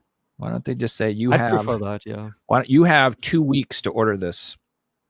That's still like FOMO as fuck, as far as I'm concerned. You got 2 weeks to think about it. You want it or not? We're gonna put open pre-orders for 2 weeks, and then we're gonna make those, and we're done. Well, then I've got the thing that if they've already made them, they don't want to, have to make just more play. because other people ordered them. I mean, the controllers and stuff. I guess I don't know. Well, then I don't care how long it takes. I don't care. I just don't. It drives me crazy, man. I'm with you, but with console launches, usually like when they put them up, they're ready in 2 months after. And that's just how they are these days. That's why, we don't get announcements for like, the new Switch or anything. It'll be announced and it'll be for sale. And let's say Christmas this year, just hypothetical. I don't think it will be personally, but let's say hypothetical. The new Switch will be Christmas this year. It'll be announced like the 1st of November, just before people are going out buying Christmas presents or blah, blah, blah. They're going to time that. We can't hit them too late, but we have to hit them before they start spending money. And, that's the perfect time. Yeah, before Christmas, or in America, they do a lot of stuff like after tax returns start coming in. You'll see a lot of stuff in February and March. Like if you won't see a new console this time of year because it's Black Friday. People want deals. True. You'll see like clearance stuff. Last year, I can't remember if it was February or March or something. We had like Final Fantasy, Persona, Grand Blue Fantasy. Like we had like 5-6 amazing games come out all that month. Like just trying to get everybody's tax return money. I swear to God, I'm like, oh man, it's funny how everything just gets released right now. So weird. But like you said, like they plan it. I mean, oh man, I don't think I would love to get the Switch too by Christmas. You think so? I don't know. I feel like they didn't fit. I don't know. Like, I don't know what to think about it. True. I don't. If the leaks, I've got no interest until I see the games that are going to be on there that I can't play on my Switch. If the leaks are true, from the short thing I read before the podcast, it's that the pictures that were leaked were from a produced prototype of the Switch 2 and not from an actual Switch 2. So if they're still in the prototyping phase, Could be a few years away. Definitely not this year. I like what I was saying prior, the sales numbers of the Switch, they don't need to put out the Switch 2 yet. It's like GTA 5. There's no rush, yeah. The Switch is outselling the PS2. It's gonna if they don't put out the Switch 2 until 2027, it'll be the best selling console of all time. And if they're making money on every single console that's selling, and they're making a fucking fortune on these games. Switch games are so expensive. Like Breath of the Wild is $70 still. It's still selling. Like I know that it's wild that GTA 5 sells, but Breath of the Wild's still in like the top 10 sales and things like that. It's absolutely insane the amount of money that people spend on the Switch. And it's not physical games, it's digital games. It's Nintendo memberships. They're making so much money that it's like they don't need to upgrade until the profits stop rolling in, Also, at this point, the technology leaps are relatively insignificant overall. So it's the argument there. I think that's just less games for people to can be developed on every system except the Switch a lot of the time. Yeah, well, what we get now is that the games come out and then they have to make a Switch version that comes out significantly later. Yeah, that's basically what. So that's where you see a more stronger system. But I just think we'd see a Switch Pro if that's the case, though, because we can't be far off. Well, one of the rumors we had the Switch version of Harry Potter or something. One of the rumors I saw said that they were starting to manufacture them in China. Like they were like making them right now. But it's just a rumor. Who knows? Shit you see on the internet means nothing. Mm-hmm. Like all those specs and those releases of like what it's gonna. I'm like, no offense. Like I could make this little thing here right now, and I mean it's just like someone made a picture of a Switch in Photoshop. It doesn't really look much like else to me. I'm like, I take it with a grain of salt. I mean, it is on the way. We have confirmation from Nintendo that there is a new console coming, but it mightn't be here for 12, 18, 24, even longer months. You know, I want no Joy-Cons. I'm sorry. I just want those to die. Like I don't want. I don't like them either. I want those to always use go the Pro away. controller. I don't use them. They're Yeah. crap. I think they should be like you have a handheld controller that works like the Pro controller, and then we sell the Pro controllers. And I don't want like the motion stuff. Like I just some people might dig it. To me, it's not a selling point at all. I'm not into all that gimmicky stuff. Like sell that as a peripheral, you know, and make 50 games that work with it. Blah blah blah. I don't care about it. The biggest reason I never got into the Wii and like heavy is because of the motion controls for like everything, the shoehorning and forcing it into every experience all the time. I'm just like, no. Navigating the main menu on the Wii is fucking a nightmare. It's not too it's fine. I like the Wii, don't get me wrong. I do play it every once in a while, but like as somebody who went from the Atari to the Nintendo to the Super Nintendo, you know, all the generations of using a D-pad and some buttons to play my games, to be like, nope, that's all out the window now. You just flail around in your living room. Where's the mouse? And like, There it is. You know, it's like the first iteration of the technology. So it worked, but it wasn't that great. Even with the upgraded Wii emotes, the accuracy is kind of like annoying. Like you ever play like a light game gun on those? Like you put the reticle on the screen and it's just like, no matter what you do, like how stable you are, you look like a freaking, like you have tremors, you're going through withdrawals or something. You're shaking and shit. It's never like, I don't know, locked in, I feel like. So what I like about the Wii is it used DIS. Wish they'd go, sure, you know, in Blu-ray technology. But then if they did that, it wouldn't be backwards compatible and people would freak out. So I mean, it could be. I mean, so like when they went from what was it? I don't know, one of their handhelds. I think it was like the DS. They like that took the new DS carts and still took the Game Boy Advance carts. So like in theory, they could still come up with some sort of new medium and just include like a little. That's what's nice about the Switch. The games are so tiny. Like let's just say like. So I mean, disc ain't gonna work in a handheld. Let's just be real. That ain't happening. That's the PSP. It's like I hate that about the PSP. I'm sitting there playing. It's like I'm trying to play a game. I'm like, this is annoying. Like I have to like oil my like you have to go in and like oil them and stuff so they're quiet, so they spin quiet. You know, you've ever had like a super loud PSP? Yeah. I know what you're doing. Yeah. It's like it's not the best experience. And so obviously they're not going to go back to discs. But. I was going to say the Wii's was got, you know, plays Dreamcast, plays GameCube games. They have only the first couple models though. I think the later Wii models don't. Yeah. It's only the ones with the slots in them.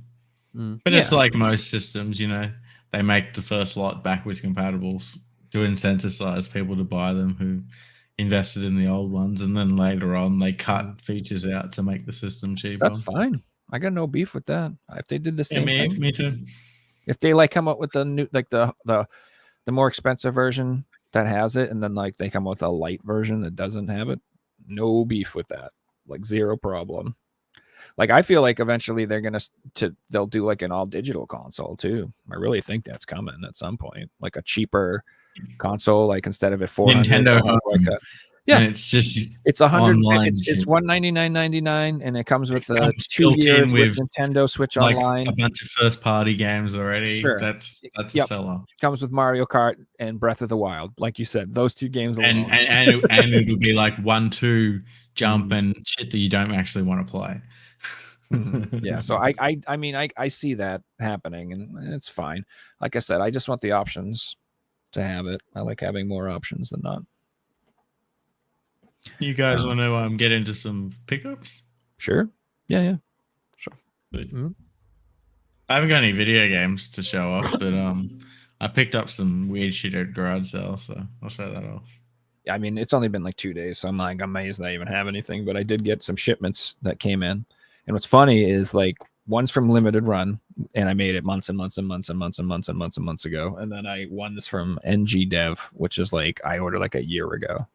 So it's always funny to me when we have 2 days between a show and I get a bunch of games that I ordered like a year ago. What are the odds? You know what I mean? It's just so funny how that shit works to me. But anyway, that's probably because I ordered too many damn games. So the first things I got were from Limited Run. I got my copy of Grandia HD collection for the PS4. I've been seeing all these come in. Yeah. You're gonna see, I'm like, I kind of want that now. None of this will shock this you. went up for sale like a year ago. That's why I didn't buy it.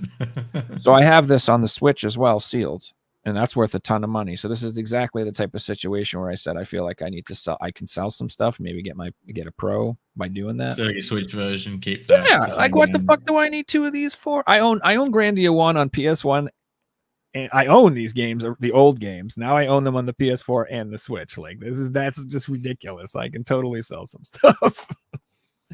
But you figured I'd learn my lesson, and I just said that's ridiculous and I shouldn't do that. But look what I did. I did the same fucking thing right here. I got the exact same thing. I got it on the PS4 and the Switch because I couldn't decide which one I wanted. Is that a completely new Contra game, or is that yeah, this is the new one. Oh, this is the one made by WayForward, I think. Yeah, WayForward and Konami or whatever. It's made by WayForward. So I've heard mixed reviews about this. Like, you know, a lot of people say it's really good. A lot of people say it's not that great. The most complaints I hear, I think about it, the art style. Like people prefer the older pixelated Contras or something like that. But I'm looking forward to playing this. I've heard the Switch copy is kind of meh, like it doesn't run that great. But honestly, I'll probably open this copy and try to play this first and keep this just in the collection with my other stuff. But yeah, got my Operation Galuga. I'm going to say Galuga. And I'm pretty pumped about it. Also, I don't know if you guys, I'm going to mention it again. That Iron Meat game's coming out in like 3 days. So if you want a nice Contra run and gun game and you don't like the new art style of this game, that's like a throwback, old school, pixelated run and gun Contra style game. It looks dope. And then my other pickups, I got, like I said, from NG Dev. I got a Gunbane on the Switch. They don't have a PS4 release. They only released it on the Switch so far. And NG Dev is a developer. Like their games, you can't buy them anywhere but from their website. You have to go to ngdev.com or whatever it is to buy their games. They don't sell them anywhere else. And like they put them up for pre-order and they sell up pretty fast usually. I have no idea what is on their website currently for games. So you'll have to go check. But what this is this is a shmup, and it's really good, like a really, really, really good one. Like there's a lot of shmups out there, and there's a lot of ones that are pretty good and they're half decent. I like absolutely freaking loved this game.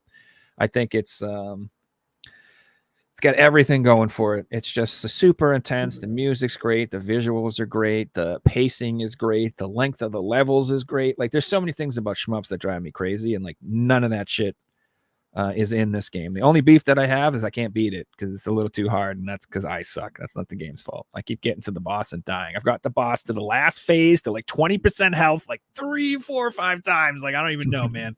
And I just can't seal the deal. And it kind of drove me crazy, so I took a break from it. But again, this game's fucking amazing. If you collect shmups, you should absolutely get this for the Switch if you have a Switch. And I double dipped. I got the regular copy, and I also got the limited edition. Well, you can sell one now if you're on that PS5 for free train. True. I'm not selling these. So I already. I was gonna say I read on Twitter that there's like 4 really big shmups all being released this week. Do you know anything about that? No.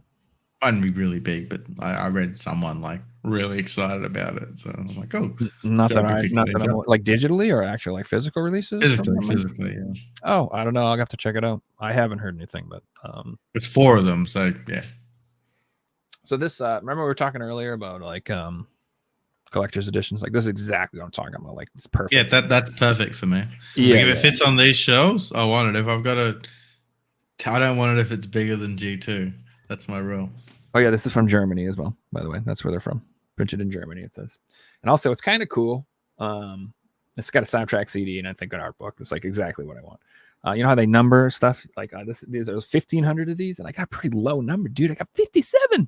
Let's go. That's pretty low. I like how they numbered too. Sub 50. I hate how late limited run don't do that. They do it on the recent stuff, but they never used to back in the day. But yeah, dude, look at that artwork. Come on, dude. It's so good. Everything about this game is good.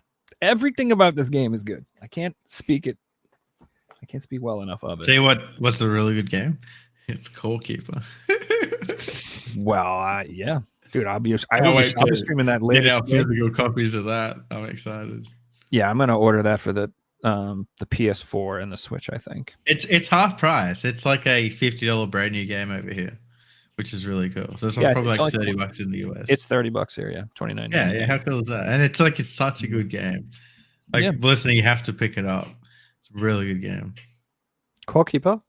Yeah, Mhm. it's sort of like Stardew Valley mixed with like Terraria, with like Like Minecraft, That, Dragon that is Quest so not my Builders, kind of game. survival type games. Yeah, it's definitely not for everybody.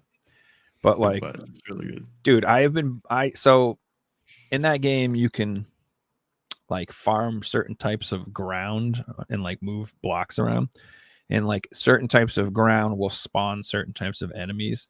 So I went out and I grabbed up all the ground from all the different places, and I built a giant like murder machine in my base, and I built all these walls, and I put all the ground in so the enemies spawn, and I put all these like treadmills that make them get trapped, and they get on spikes and they all die. So it's like this giant death machine thing going Actual on. meat grinder.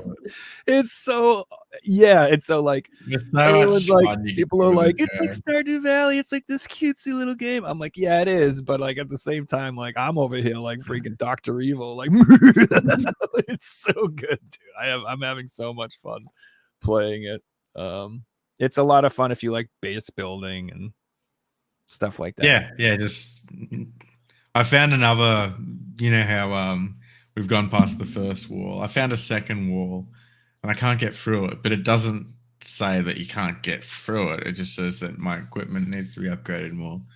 And like I looked at the map, and I'm so fucking far out. It's crazy. Like, but I built a railway the whole way. I found no teleporters, so my train goes all the way to the base. Literally takes like 3 minutes of holding the S key to get home. But my plan now is just stopping at random points trying to find a teleporter, but I haven't been able to find one. Yep, I basically wandered around till I found those, and then I built my trains coming out of them, so I wonder if there's like scanners you can get that find teleporters. We can't talk about Core Keeper for an hour. Poor Bell. Let's get back to pickups. Core Keeper, good, everybody. Check it out. I'm gonna just book a show where there's no guests, and it'll just you be the can Core sub Keeper to my, episode. I'm a shameless please plug. Sub to my channel, and you can watch me play Core Yeah, Keeper. I've been watching Joe play it on Twitch once a night. Like this time, he'd be playing it. So tomorrow night, if you got nothing to do, jump on. I'm playing it tonight. I'm telling you today, probably within several hours of this podcast ending. So anyway, I'll be playing it too, watching the Arsenal. you should start streaming it, bro, and then we can. Yeah, I know. I need to start streaming it. But the problem is, I play it like at 1 o'clock in the morning, and I don't want to stream at 1 o'clock in the morning. That's true. Yeah. Right now is probably like the limit. It just hit midnight, and I'm like tired. So I got podcast, you. we got like what 20 minutes to go. Yeah, that's perfect. So let's see what you got, Figsy. You got some non-games. So I haven't got my CDs, but I went garage selling with Mum on Saturday. She woke me up at 7:30. I got up.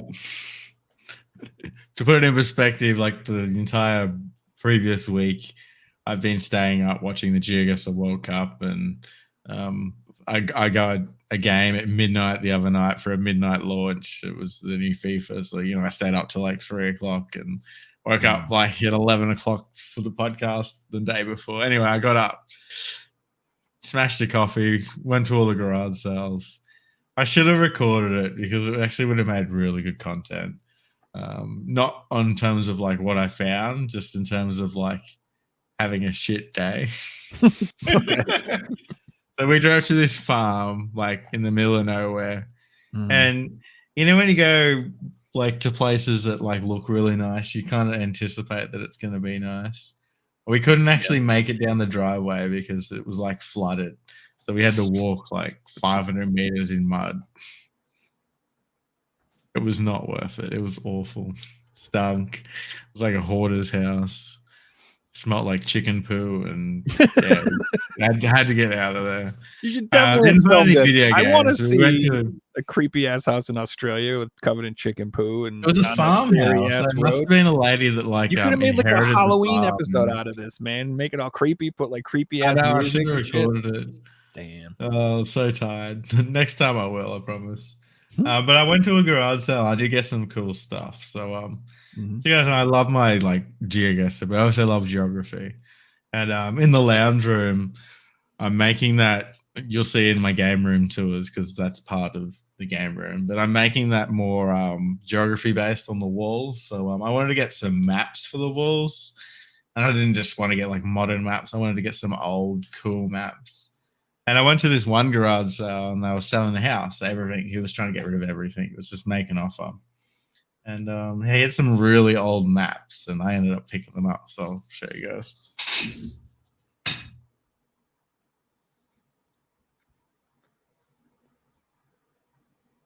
So let me raise this. So I offered $10 for this one, and he took it, and then he said, "Do you want this one as well?" And I'm like, "Nah." And he's like, "Well, you can have them both for $10. You're taking them." So Wow. I got 2 for $10. That's how you I weigh negotiate. like 10 kilos each. So this is a map of Victoria.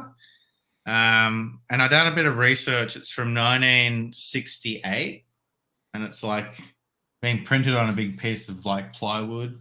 Okay. This is a map that would have been hung up in service stations. It includes like the distances between every town. Mhm. So it's in the days before people had GPSs and things like that. So they had to like go to the survey to find out where's the next town, how far is it, blah blah blah. So it's got a lot of like that information. It's really, really detailed. It's really cool. That is Bit cool. of one.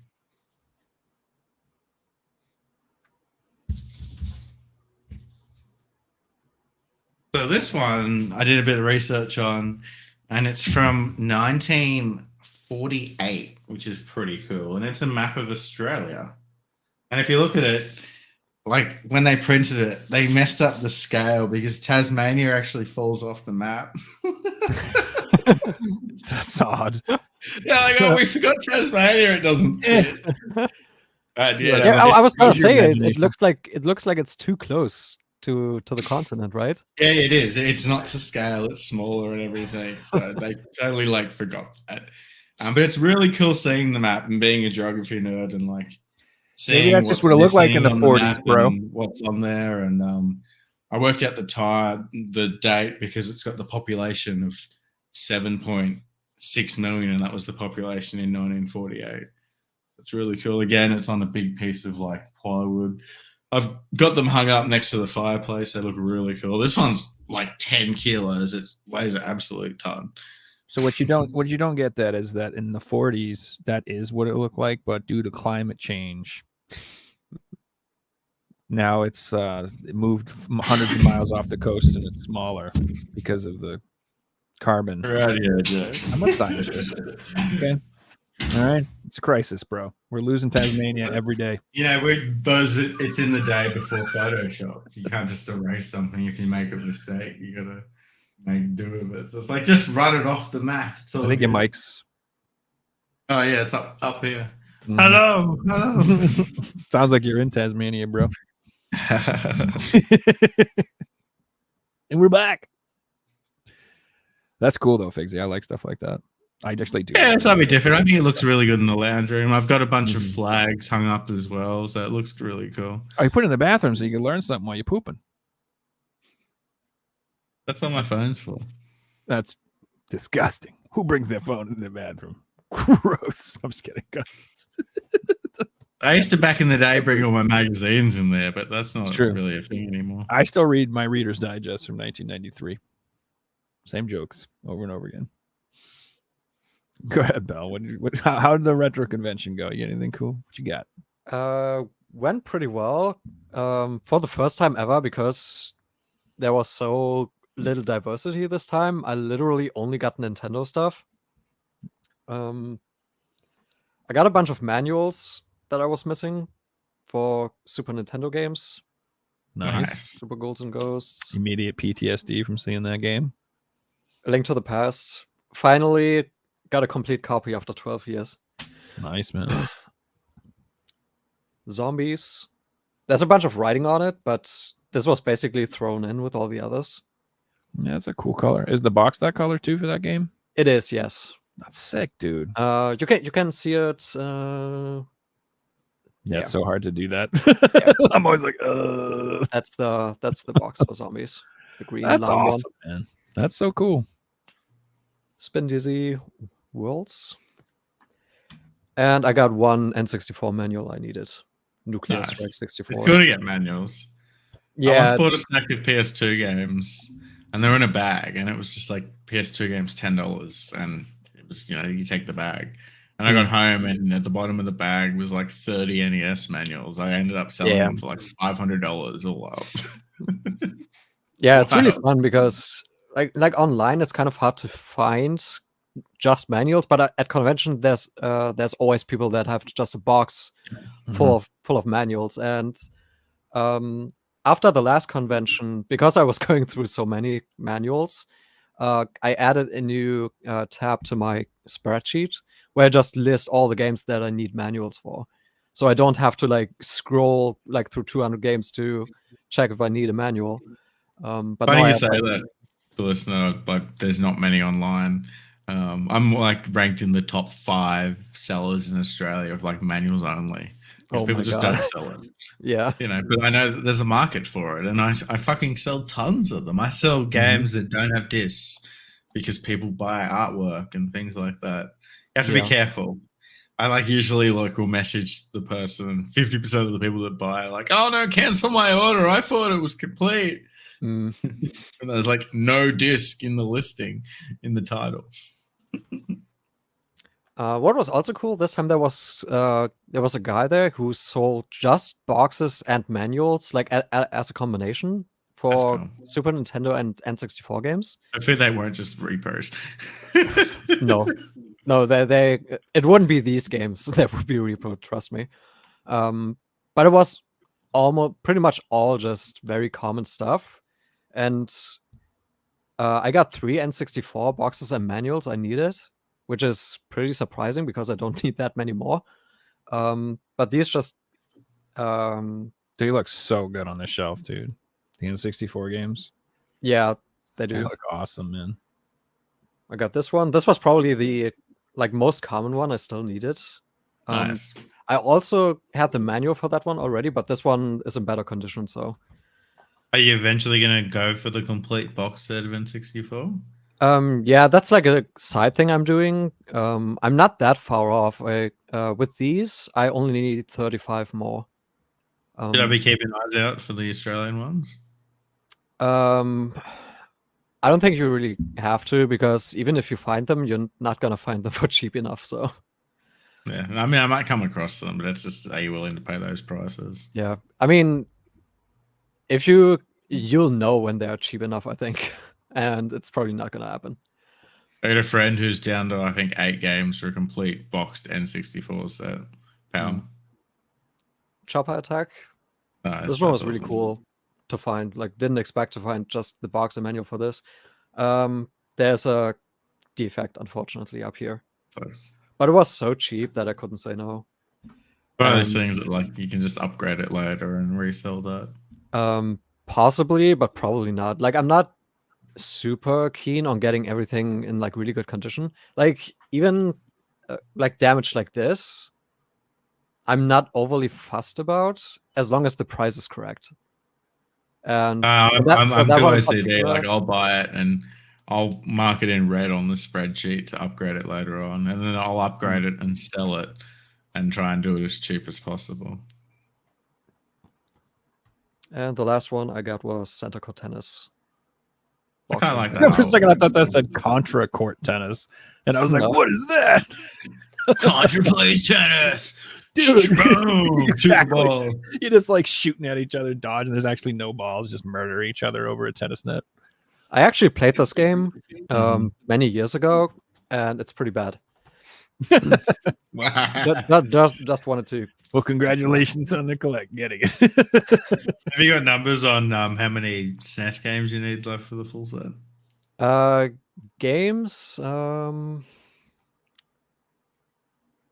SNES for the set, I need 244. Oh, okay. So it's a long way.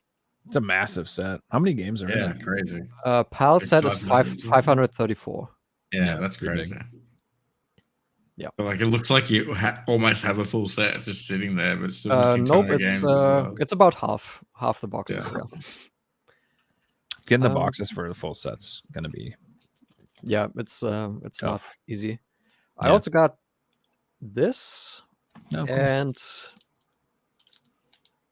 this Looney Strikes Tunes, Back. Nice. Roadrunner, and nice. Super Empire Strikes Back. I don't get loose cards anymore, but I got these two because I had empty boxes. To Oh, put nice. Oh, perfect. Yeah, that's even And better.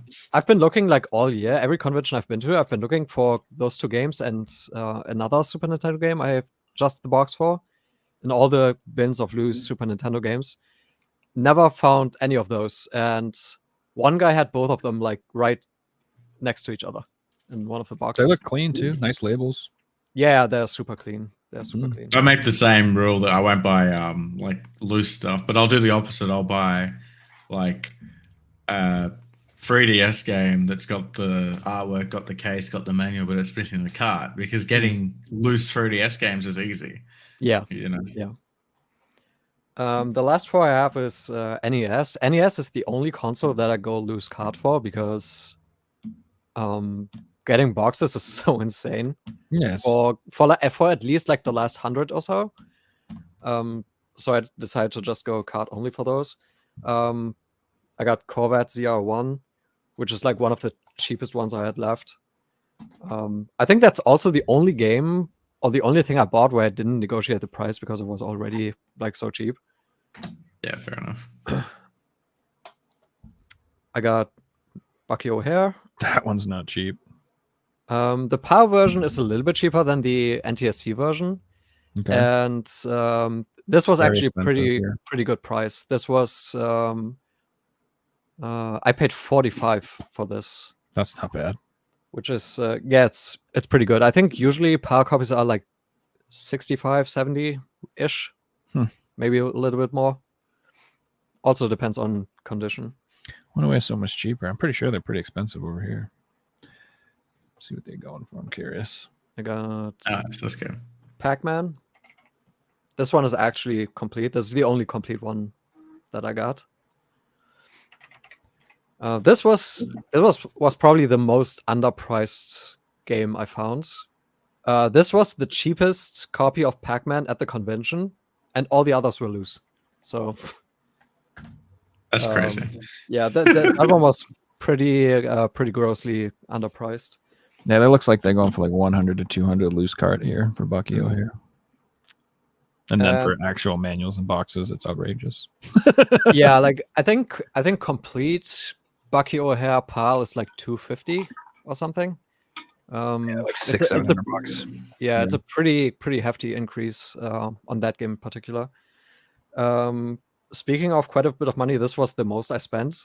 Now, keep your dick in your pants. This is not nearly as expensive as the NTSC version. Oh my god, my dick's already out. How'd you know? This is Little Samson. Holy shit. Yeah, this one is. Well, hello, Mr. Fancy Pants. That one is not nearly as expensive as the NTSC one. I think the NTSC one is like top 5 most expensive NES games. Yeah, it's super expensive. This one, I think it's like $400 or $500, something like that. This one is definitely not cheap. This was I got this one in a bundle with the Pac-Man complete. This No, never mind. It's like $3,000 here. This one usually goes for like 200-ish. PAL B version, and this game in PAL, it's definitely not even in the top 20 rarest ones. It's probably not even in the top 30 either. Listen, that case you've got, is that a Game Boy case? No, this is like an acrylic like display. Yeah, is it for a Game Boy game? No, this is for just So NES loose cards, yeah. And It looks the exact same size as that. It's for Game Boy games. yeah, no, if you look at it from the side, it's like Oh, it yeah, just yeah, barely I fits guess, yeah. the Yeah, NES someone part. just used the 3D printer. Little Samson is a good example on why North Americans think collecting NTSC is harder than PAL, because all of the rarest NTSC NES games are cheaper in the PAL region. But the problem is none of those games are the rarest games in the PAL region. Like all the rarest PAL games Are wicked expensive, right? are pretty cheap in NTSC. Like the two rarest PAL games. The two rarest PAL games are Phantom Air Mission and Snowboard Challenge. And those games, they have different names in NTSC, but those games are like $10 NTSC. But PAL, there's an online store that recently had both of those games for sale, loose card, and they both sold within a week. And the Phantom Air Mission sold for 1,500 and the Snowboard Challenge for 2,000. And Just loose cards as well. Yeah, I think Snowboard Challenge, I've never even seen a boxed one for sale. I've seen pictures of it because of course there's collectors out there that have them. And Phantom Air Mission, I've seen one for sale complete, and that one sold for like 4,500, I think, like 2 years ago or something. I'm pretty sure Chris, who we had on the podcast, had a full PAL set, but he had a PAL B set. Is that that is basically the PAL set. Like there's PAL A and PAL B, but if you have the full PAL B set, you only need 8 PAL A exclusive games, and none of those are really rare. Yeah, where that's PAL A is like UK, right? PAL A is UK, Italy, and Australia.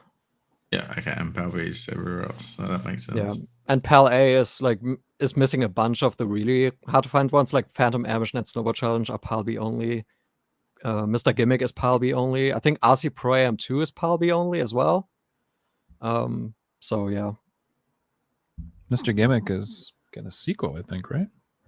You know, no, they re-released it. I don't know. I just know they re-released it on PS4. I think. I'm pretty sure I saw that they're making a sequel for it now, which makes sense is why they re-released it. So it's a fun game though.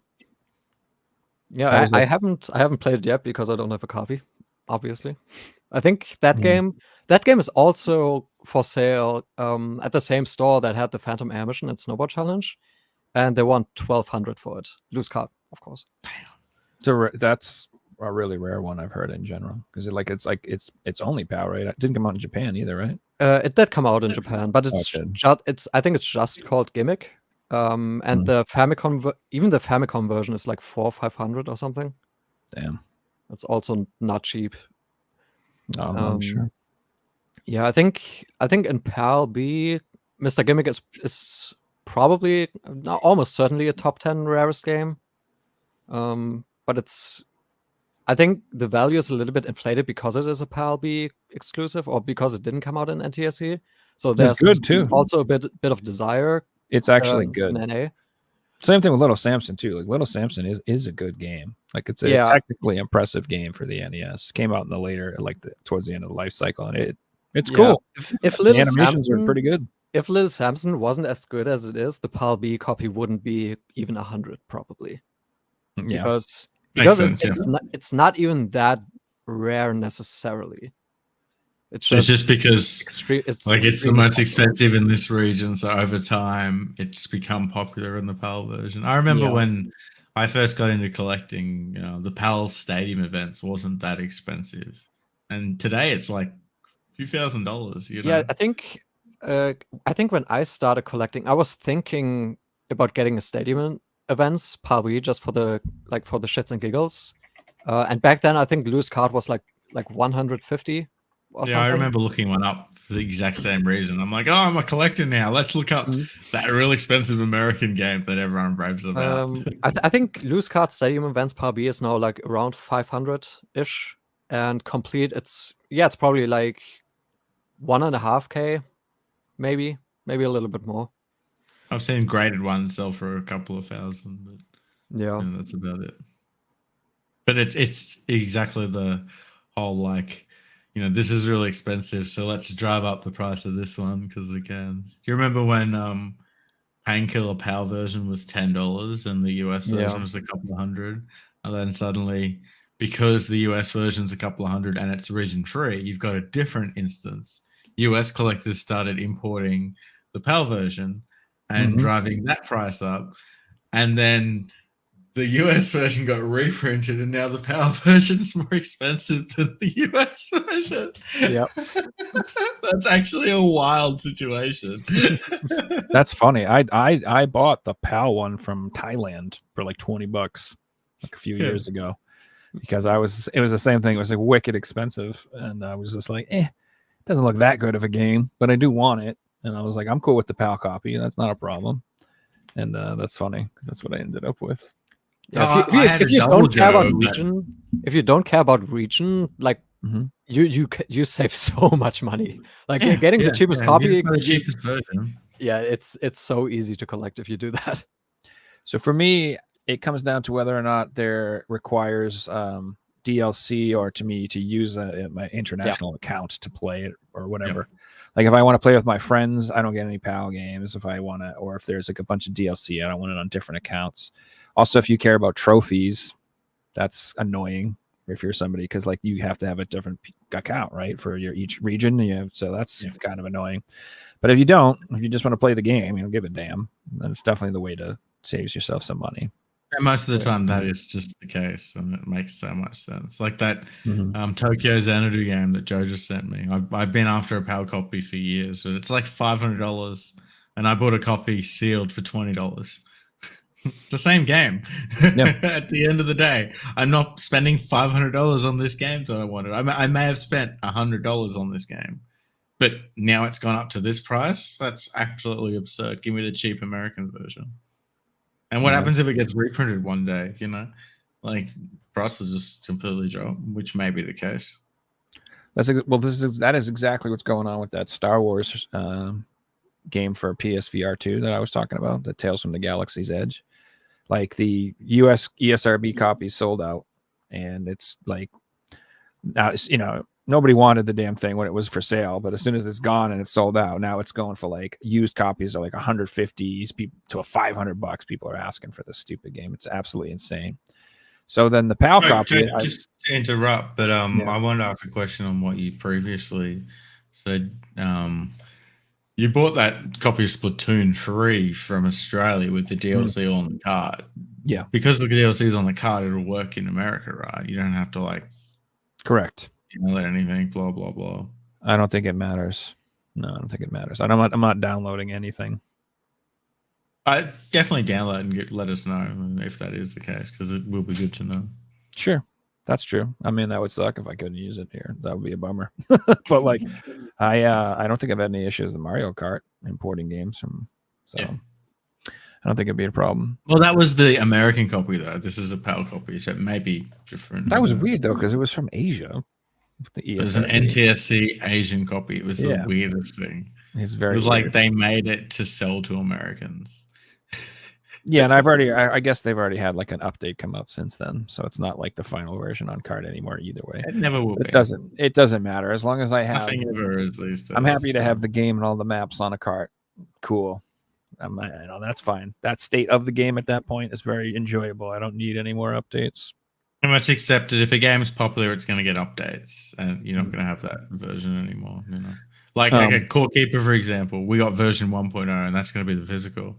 But I guarantee you, there'll be a version 1.5 and 1.9 and 2.0 and blah blah blah. Like Stardew Valley. Oh yeah, you're never going to get complete Stardew Valley on physical. No. But I'm still happy with my collector's edition from 2016 without the island and without all the DLC that's free and blah blah blah. I'm very curious of what is on that disc for Stardew Valley. Like, I bet that people would be horrified by what's on. It's like I played it day one. I know what's on the disc. There's not much compared to what got updated. You know? That's what I told my girlfriend when I played it. I'm like, because I bought it and I played it and I beat it relatively quick and I was done with it. Yeah, me too. And then I had it finished within a couple of weeks. she played it like a little bit after, and she's been playing it much longer since. And she's like, "You've never seen this island or this thing or this thing or that thing or this thing." And I'm like, "Oh my god, none of that was in the game when I played. It was like an easy little game. All you had to try to do is get the little town center done in a year. That was like the only goal you had." Yeah. So I don't know. But that's, like, I'm not going to say it's a bad thing that we get more content, because that's just the future of gaming these days. And it's instead of putting out a second game, the guys put out free content that we can download. And it's basically the equivalent. Like if this was 2005, it would have been Stardew Valley 2. Sure. Go to the island, blah, blah, blah. I don't mind updates that are free and stuff like that, as long as the physical edition that I'm receiving is complete and fully functional in the state it is still on playable, the game. That's all I need. I just want it to, in the future, for it to work. That's it. That's not an unreasonable request. It's not. I just don't want it to be dependent on having a download or an internet connection or an update for it to actually function correctly. So anyone who ships out games that are incomplete on the disc, you can't play them. Like to me, that isn't an actual physical release, and I don't view it as such. I disregard it in my mind as a physical release. Like I don't. I'll hold companies like Limited Run higher. Like if they're releasing a game and there's DLC, I'd expect them to wait for the DLC to come out, because their target audience is people who want complete stuff, But just the average game company like EA putting out Star Wars, the fact that it's on 2 discs, I'm pleasantly surprised. Yeah, well, that's not what's been happening with Streets of Rage 4 and Shredder's Revenge, and it's annoying that they do that. I think we might call that a night, guys. Well, listener, thanks so much for coming back on, man. It's always a blast, and we'll hopefully get you on before season 5 again. Maybe. Absolutely. Do you have any social media that anyone can follow you on? Do you do anything like that? I mean, I have a YouTube. It's Beliskner 999 PSN, and I post there sometimes. Fair enough. Very, very irregularly, and very random stuff. That's what I like to hear. Well, if you guys are interested, he's on Twitter. I'm on Twitch as well on the same name, and it's like even more rare to catch a Beliskner stream. Yeah, it's like once or twice a year I go live and play like Trackmania or do a jigsaw puzzle or something else. Apart from the time in 2020 where you were playing every single N64 game. Oh yeah. That was fun. It was fun while it lasted, but then I realized I was playing N64, and yeah, I thought it was a crazy challenge. I think you said at the time, you're like, you should play every PS3 game. I'm like, no, that'd just be a nightmare. Even playing the ones I like isn't fun sometimes. Imagine playing every single one. Cool. Well, that was a lot of fun. Appreciate you guys coming on again, man. It's good to see you. Thank you for popping in the chat and everybody for the early morning show in the US and for the late night show in Australia. Yeah, man, that was cool. It was nice to get, some more late night shows for them. So yeah, follow everybody, like, share, and subscribe, all that crap. And we'll see you guys next week. I think the next show is Friday, and it's going to be with the Super Retro Force guys. So it's going to be a really good one because we're going to have a whole bunch of people on. It's going to be like one of our biggest panels ever. We're going to have more guests on than we've ever had, I think. And also we're kicking off. If it's Friday, I don't know if I'll be here, but I'll let you know in advance. Okay. Yeah, let me know. And then, we're starting up spooky season. It's almost spooky season. So we'll probably be talking about a lot of horror games and stuff soon for the next month. So should be a good one. We should have a lot of cool guests coming on. And yeah, hope to see you guys there. Have a nice night, everybody. Have a good night, guys. Peace. Bye.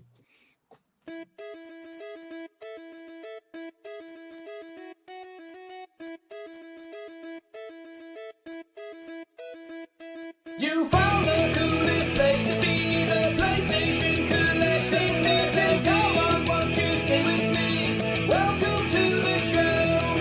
Gather round the boys and girls, collectors from around the world. Let's show the people what they need to know. Welcome to the show. Gonna talk to guests, only got the best. Gonna put them out gonna show you things you've never seen. Gonna sing a song to break it down. Gonna rock this party all night long. So come on everybody, let me see you dance. Get yourself ready, you got one more chance. You found the coolest place to be, the PlayStation Collection.